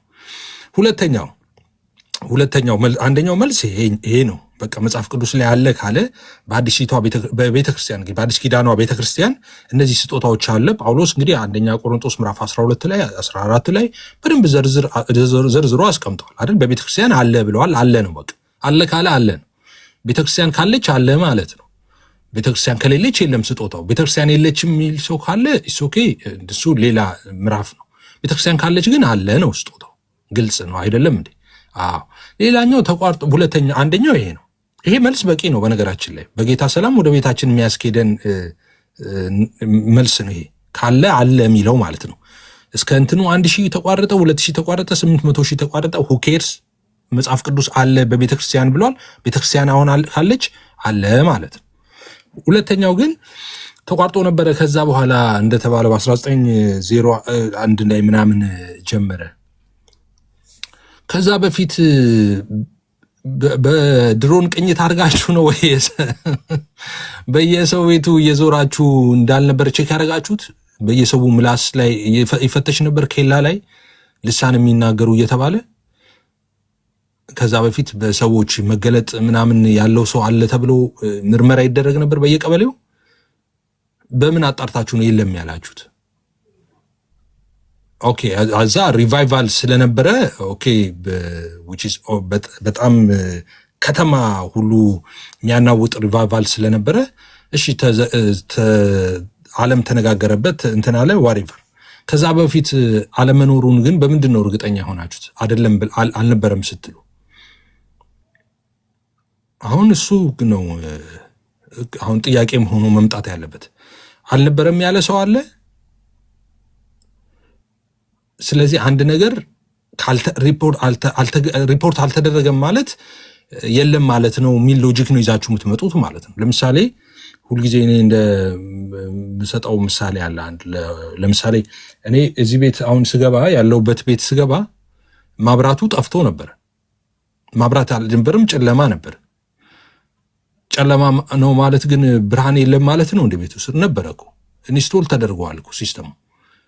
ግን እኔ ስዊች ነበረ፣ አንድ ስዊች ነበረ መንካት የነበረብኝ ስዊች ነበር። ራይት፣ እሱን ስዊች ስነካው ብርሃን በራ ማለት ነው ክፍሉ። ስዊቹን ካልነካሁትስ በቃ ስዊቹን ካልነካሁት ጨለማ ሆኖ ይቀራል ማለት ነው። ጨለማ የሆነው ግን በእኔ ምክንያት ነው ወይስ ብርሃን ስለሌለ ነው? በእኔ ምክንያት ነው። ብርሃን ስለሌለ አይደለም፣ ብርሃኑ ተዘርግቷል። ስለዚህ አሁን የለም ስትል ብዙ ሰዎች የለም የሚሉት ነገር አላየንም ነው። ኦኬ የለም ሲሉ ምን እያሉ ነው? እኛ አላየንም ነው። አንተ አላየህምና የለም ማለት አይደለም አባዬ። አንተ አላየህም ማለት የለም ማለት አይደለም። ያዩ ሰዎች አሉ። ምናልባት ያዩት ሰዎች ለምን አዩ ብለህ ጠይቅ። ያዩት ሰዎች በጾም በጸሎት በቅድስና ነበሩ። ኦኬ የዛ ውጤት ነው ሪቫይቫል መምጣቱም ማለት ነው። የአገር በሚያናውጥ ሁኔታ ሪቫይቫሉ የመምጣቱ ሚስጥር። ስለዚህ የለም አለ ለማለት መጀመሪያ ልክ ስዊቿ እንዳልኩ ቅድም እንደነዛ ሰዎች ምን አረጉ በልና እንደነሱ በመጾም በመጸለይ በመቀደስ ራስን ለእግዚአብሔር በማስገዛት ንጹህ በመሆን የዛኔ ያዩትን ሰዎች ያዩትን ማየት ትጀምራለህ ማለት ነው። እሺ መሀል ላይ ይሄንን ካልኩ በቂ ነው። ሌላኛው እንዳትረሱት ማስታውሰው መጽሐፍ ቅዱስ ላይ አለ ግን ተቋርጧል ከሆነ ተቋርጦ ነበረ ከሆነ አይደለም 1901 ላይ አያስፈልግም። አሁን 2026 ላይም አይኖር 2026 ላይ የለም ብትልም ምንም ችግር የለብኝም እኔ እንኳን የለም። ግን በቃ ቤተክርስቲያን ላይ በአዲስ ኪዳኗ ቤተክርስቲያን አለ ይሄ ስጦታ መንፈስ ቅዱስ እየወደደውን እንደወደደ ያካፈለ ያደርጋል። እነዚህ ስጦታዎች ለቤተክርስቲያን ሰጥተዋል አለ ጳውሎስ። በቃ አለ ማለት ነው። ስለዚህ እኔ ጉዳይ አይደለም ብሎ ወንጌል ባይኖር ቃልዮት ባይኖር መካነ ኢየሱስ ባይኖር ኦኬ እዚህና እዛ ቸርች ባይኖር ጉዳይ አይደለም። ቤተክርስቲያን ውስጥ አለ ካለ አለ ነው እንዳልኩት እኔ ሳይ አይደለም እውነት የሚሆነው መጽሐፍ ቅዱስ ላይ አለ በግልጽ ተብሏል። በግልጽ የተቀመጠ ነው። በነገራችን ላይ በቤተክርስቲያን እነዚህን ብሎ ሐዋርያው ቅዱስ ጳውሎስ በዝርዝር ያስቀመጠው ነው ሰጥቷል። እና እሱንም የሚክዱ የኛ ልጆችም የሉም። በፕሮቴስታንት ሴክት ውስጥ እንደዛ የሉም። እነሱ የሚረዱባቸው መንገድ የተለየ ነው እንጂ እነሱን ዲናይ የሚያደርግም ሰው የለም፣ እውነት ለመናገር ማለት ነው። ምናልባት በሌሎች ዲኖሚኔሽኖች ግን ተመሳሳይ እንደዛ ዲናይ የሚያደርጉ አሉ፣ እነዚህን ትምህርቶች ማለት ነው። እና ለምሳሌ አጋንንት ማውጣት፣ መናፍስትን የመለየት እነዚህን ነገሮች ስታነሳ አንዳንዶቹ እሺ ይሄ ነገሩ ሴንሲቲቭ ነው። ለምን? ከመንፈስ ቅዱስ ጋር የተያዘ ነው። አንድ ሰው የመንፈስ ቅዱስ ስጦታዎችን ለመቀበል መጀመሪያ ጌታን መቀበል አለበት። ጌታን ይቀበላል። እንደዛ ነው ቅደም ተከተሉ። እሺ መጀመሪያ ጌታን ይቀበላል። አንድ ሰው በልጁ በኢየሱስ ክርስቶስ ያምናል። ጌታን መቀበል አለበት። ለተቀበሉት በስሙ ለሚያምኑ ለእነሱ እግዚአብሔር ልጆች ይሆኑ ዘንድ ስልጣን ሰጣቸው። ከዛስ ያን ስልጣን ትቀበላለህ። የእግዚአብሔር ልጅነትን ስልጣን ስትቀበል ከዛስ ሌላ ስልጣን ደግሞ በስልጣን ላይ ስልጣን ነው እኮ የሚሰጥ። ሌላ ስልጣን ደግሞ ይሰጣል። ምን? በጠላት ኃይል ሁሉ ላይ ስልጣንን ሰጥቻቸዋለሁ አይደል ያለው። በጠላት ኃይል ሁሉ ላይ ደግሞ ሌላ ስልጣን ይሰጣል ማለት ነው። ልጅ ስትሆን ማለት ነው። ከዛ ገዢ ትሆናለህ ልክ እንደ አባትህ ማለት ነው። እና ርኩሳን መናፍስት በፊትህ ሊቆሙ አይችሉም። የጨለማ ኃይልና ስልጣን ሁሉ ከእግር በታች ይሆናሉ ማለት ስልጣን ይሰጣል። መቼ? የኔ አሁን እነዚህ አይነት ነገሮች ብንጠያይቅ ያው ድንጋጤ ነው የሚፈጠረው አንተ ጋር ግን ይገባኛል። ምክንያቱም የአጋንንት ማውጣት፣ መናፍስ መለየት፣ ፈወስ ስጦታ እነዚህ መንፈስ ቅዱስ እንደወደደ እያካፈለ ያደርጋል ነው የሚለው ይሄንን እና በጌታ ለሆኑ ሰዎች ናቸው። ለቤዛ ቀን የታተሙበት ያ ቅዱሱ እግዚአብሔር መንፈስ ለእያንዳንዱ እያከፋፈለ የሚያደርገው ማለት ነው። ስለዚህ እሱ ያው እነዚህ አይነት ነገሮች ይገባኛል፣ ከባድ ይሆናሉ ማለት ነው። እንዳልኩት ዳግም በመንፈስ ቅዱስ ያልተወለደን ሰው እንደነዚህ አይነት ሀሳቦችን ማንሳት ሰውየውን ማሰቃየት ነው እና እሺ ኤብዬ የምትጨምረው ነገር አለ? አላስተኛንህም ዛሬ? አይ ኖ አንድ ጉዳይ ነበረኝ ጨርሼ ተመልሻለሁ። ችግር የለም መጨምረው የለም። ሜፊ ተባረክ። አንድ አይ ቲንክ እኔም አንድ ነገር እዚህ ቲክቶክ ላይ ለጥፌ ነበረ ከሳምንት በፊት የሆነ አንዳንድ ጊዜ ሂስቶሪካል ሪያሊቲ አለ። የማንክደው ሂስቶሪካል ሪያሊቲ ለሆነ ኦብጀክቲቭ ትሩዝ ቤዚስ ሊሆን ማይችልበት ማለት ነው። ለምሳሌ 451 ቤተክርስቲያን ተከፍላለች። 1054 ሌላ ሲኪዝም ግሬት ሲኪዝም ተፈጥሯል። በመሀልም ብዙ ነገሮች ነበሩ። ከዛም በኋላ ብዙ አይነት ዲቪዥኖች ተፈጥረዋል። ነገም ይፈጠራሉ። ዲስ ኢዝ ናቹራል።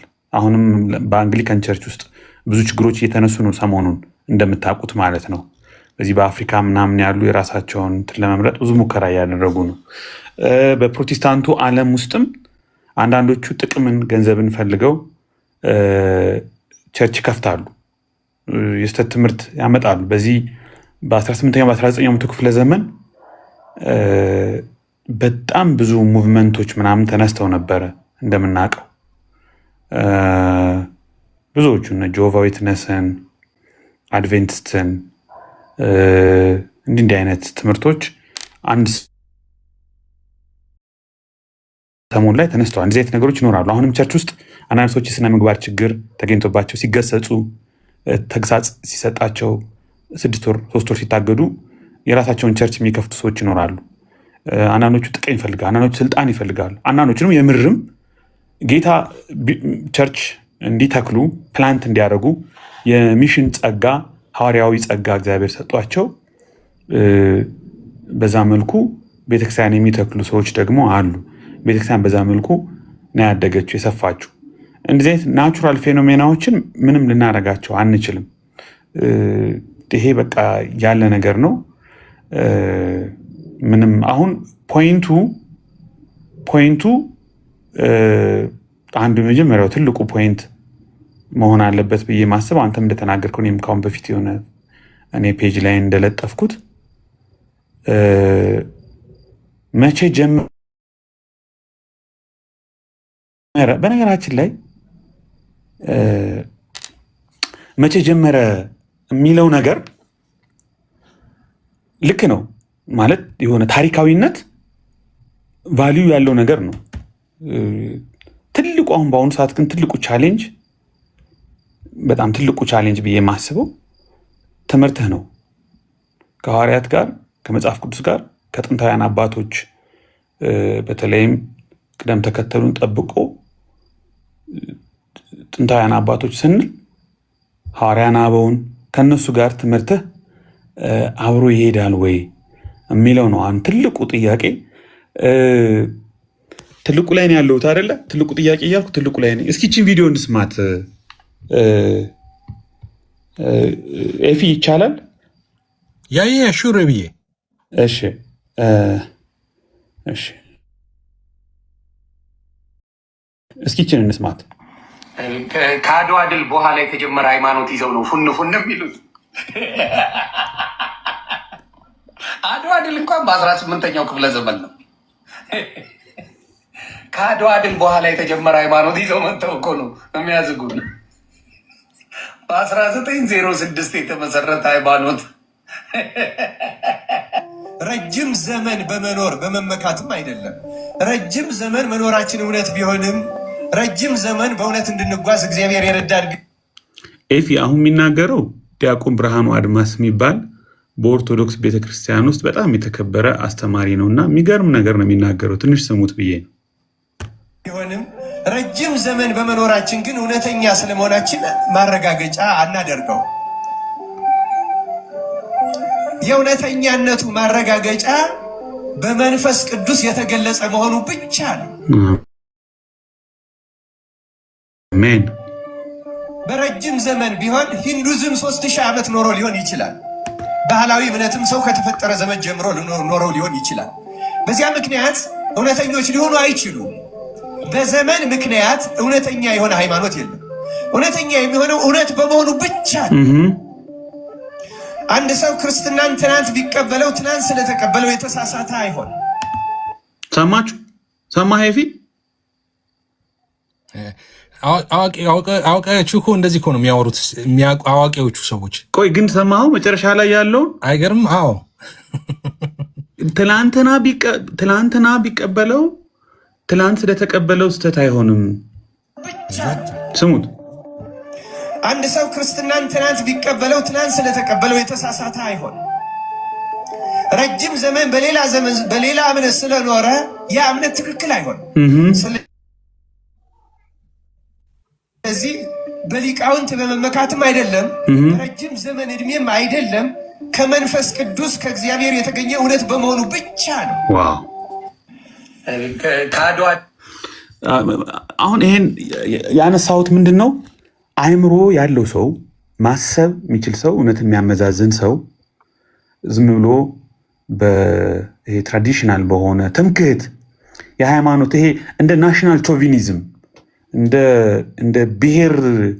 እንደ ብሔር ኩራት ነገር በብሔሩ ሰው እንትን እንደሚለው እንደ ናሽናል ቾቪኒዝም አይነት ነገር፣ ሪሊጂየስ ቾቪኒዝም፣ ሃይማኖታዊ ትምክህተኝነት ያ ራሱን ችሎ እንደ ታሪክም እንደ ቅርስም ጥሩ ነገር ቢሆንም ራሱን ችሎ የሚያድን ራሱን ችሎ የእውነት ምስክር ስለማይሆን እሱ እንትን ጀብደኛ ነው የሚያደርግ። ይሄ አለ አይደል መሳሪያውን ወልውሎ ማጅራቱ ላይ አድርጎ እንደሚንጎራደድ እንትን ማለት ነው። እኔ ትሁት ከሆነ ሰው እውነትን የሚፈልግ ከሆነ ጌታን የሚፈልግ ከሆነ እግዚአብሔር በቃሉ በመንፈሱ በኩል የሚናገረውን ነገር የሚፈልግ ከሆነ እኔ የማደርገው ነገር እኔ የማምነው ነገር እኔ የተቀበልኩት ነገር መጽሐፍ ቅዱሳዊ ነው ወይ ታሪካዊ ነው ወይ? የብዙዎቻችን ልብ ብዙዎቹ እኮ መጽሐፍ ቅዱስ ማንበብ ሲጀምሩ ነው ችግር የተፈጠረው። ልምምዳችንና እምነታችን የምንመላለስበት ህይወት በየቀኑ የምንፈጽመው ስርዓት አምልኮ ከምናነበው መጽሐፍ ጋር ከጥንታውያን አባቶች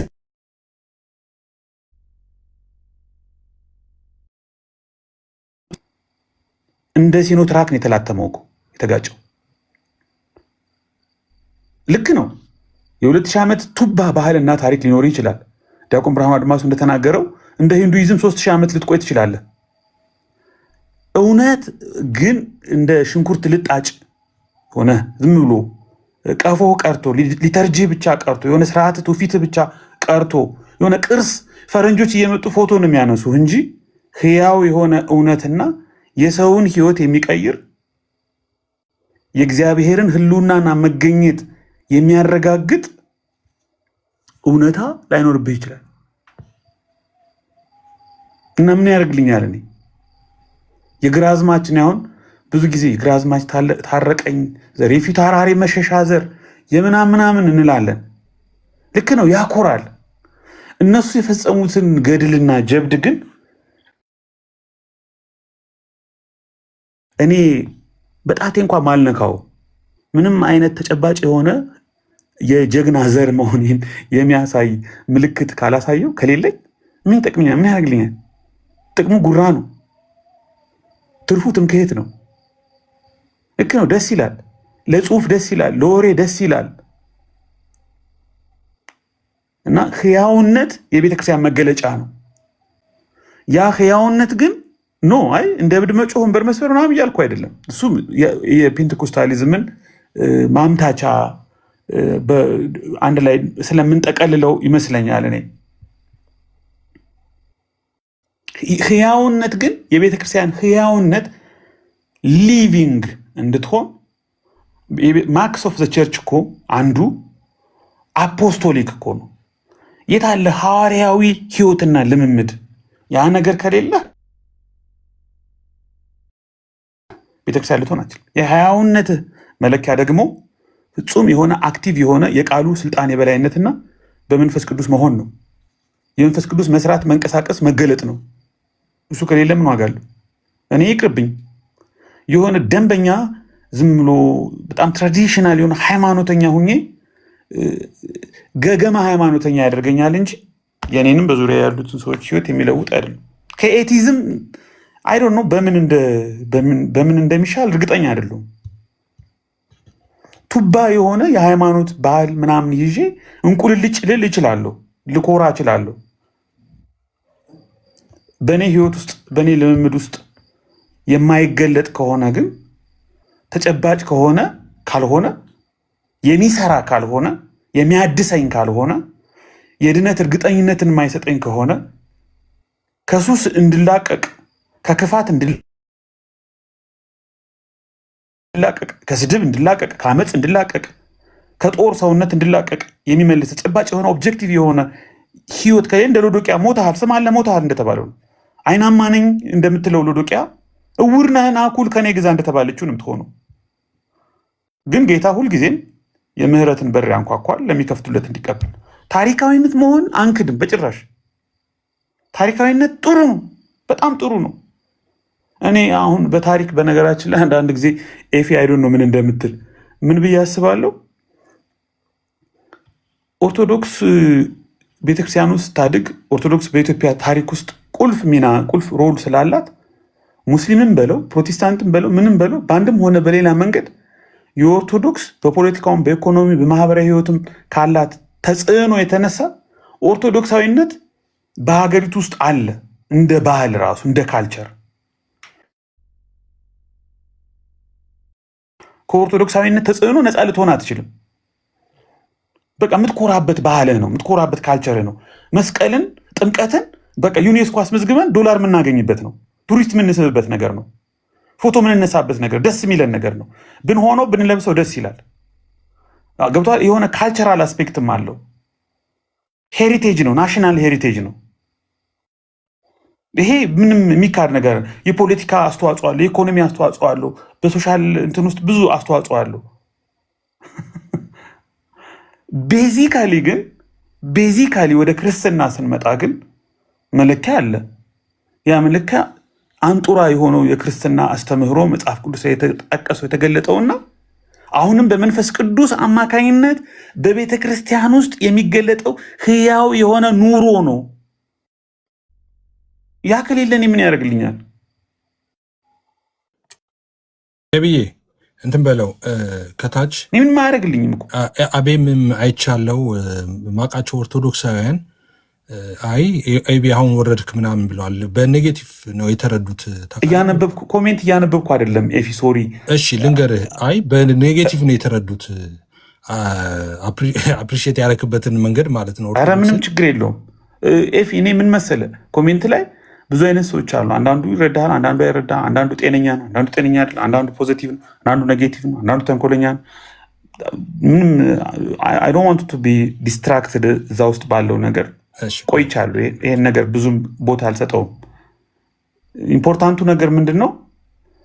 እኔ ማምንበትንና እውነት ነው ብዬ ልሳሳት እችላለሁ። ሰው ሊያርመኝ ሊያስተምረኝ ይችላል ማለት ሊያስተምረኝ ይችላል። ሰው ከተሳሳትኩ ሊያርመኝ ይችላል። ምንም ችግር የለውም። ማንም ሰው ገብቶ ራሱ ገስት ላይ ገብቶ አይ እንዲያልከው ትክክል ነው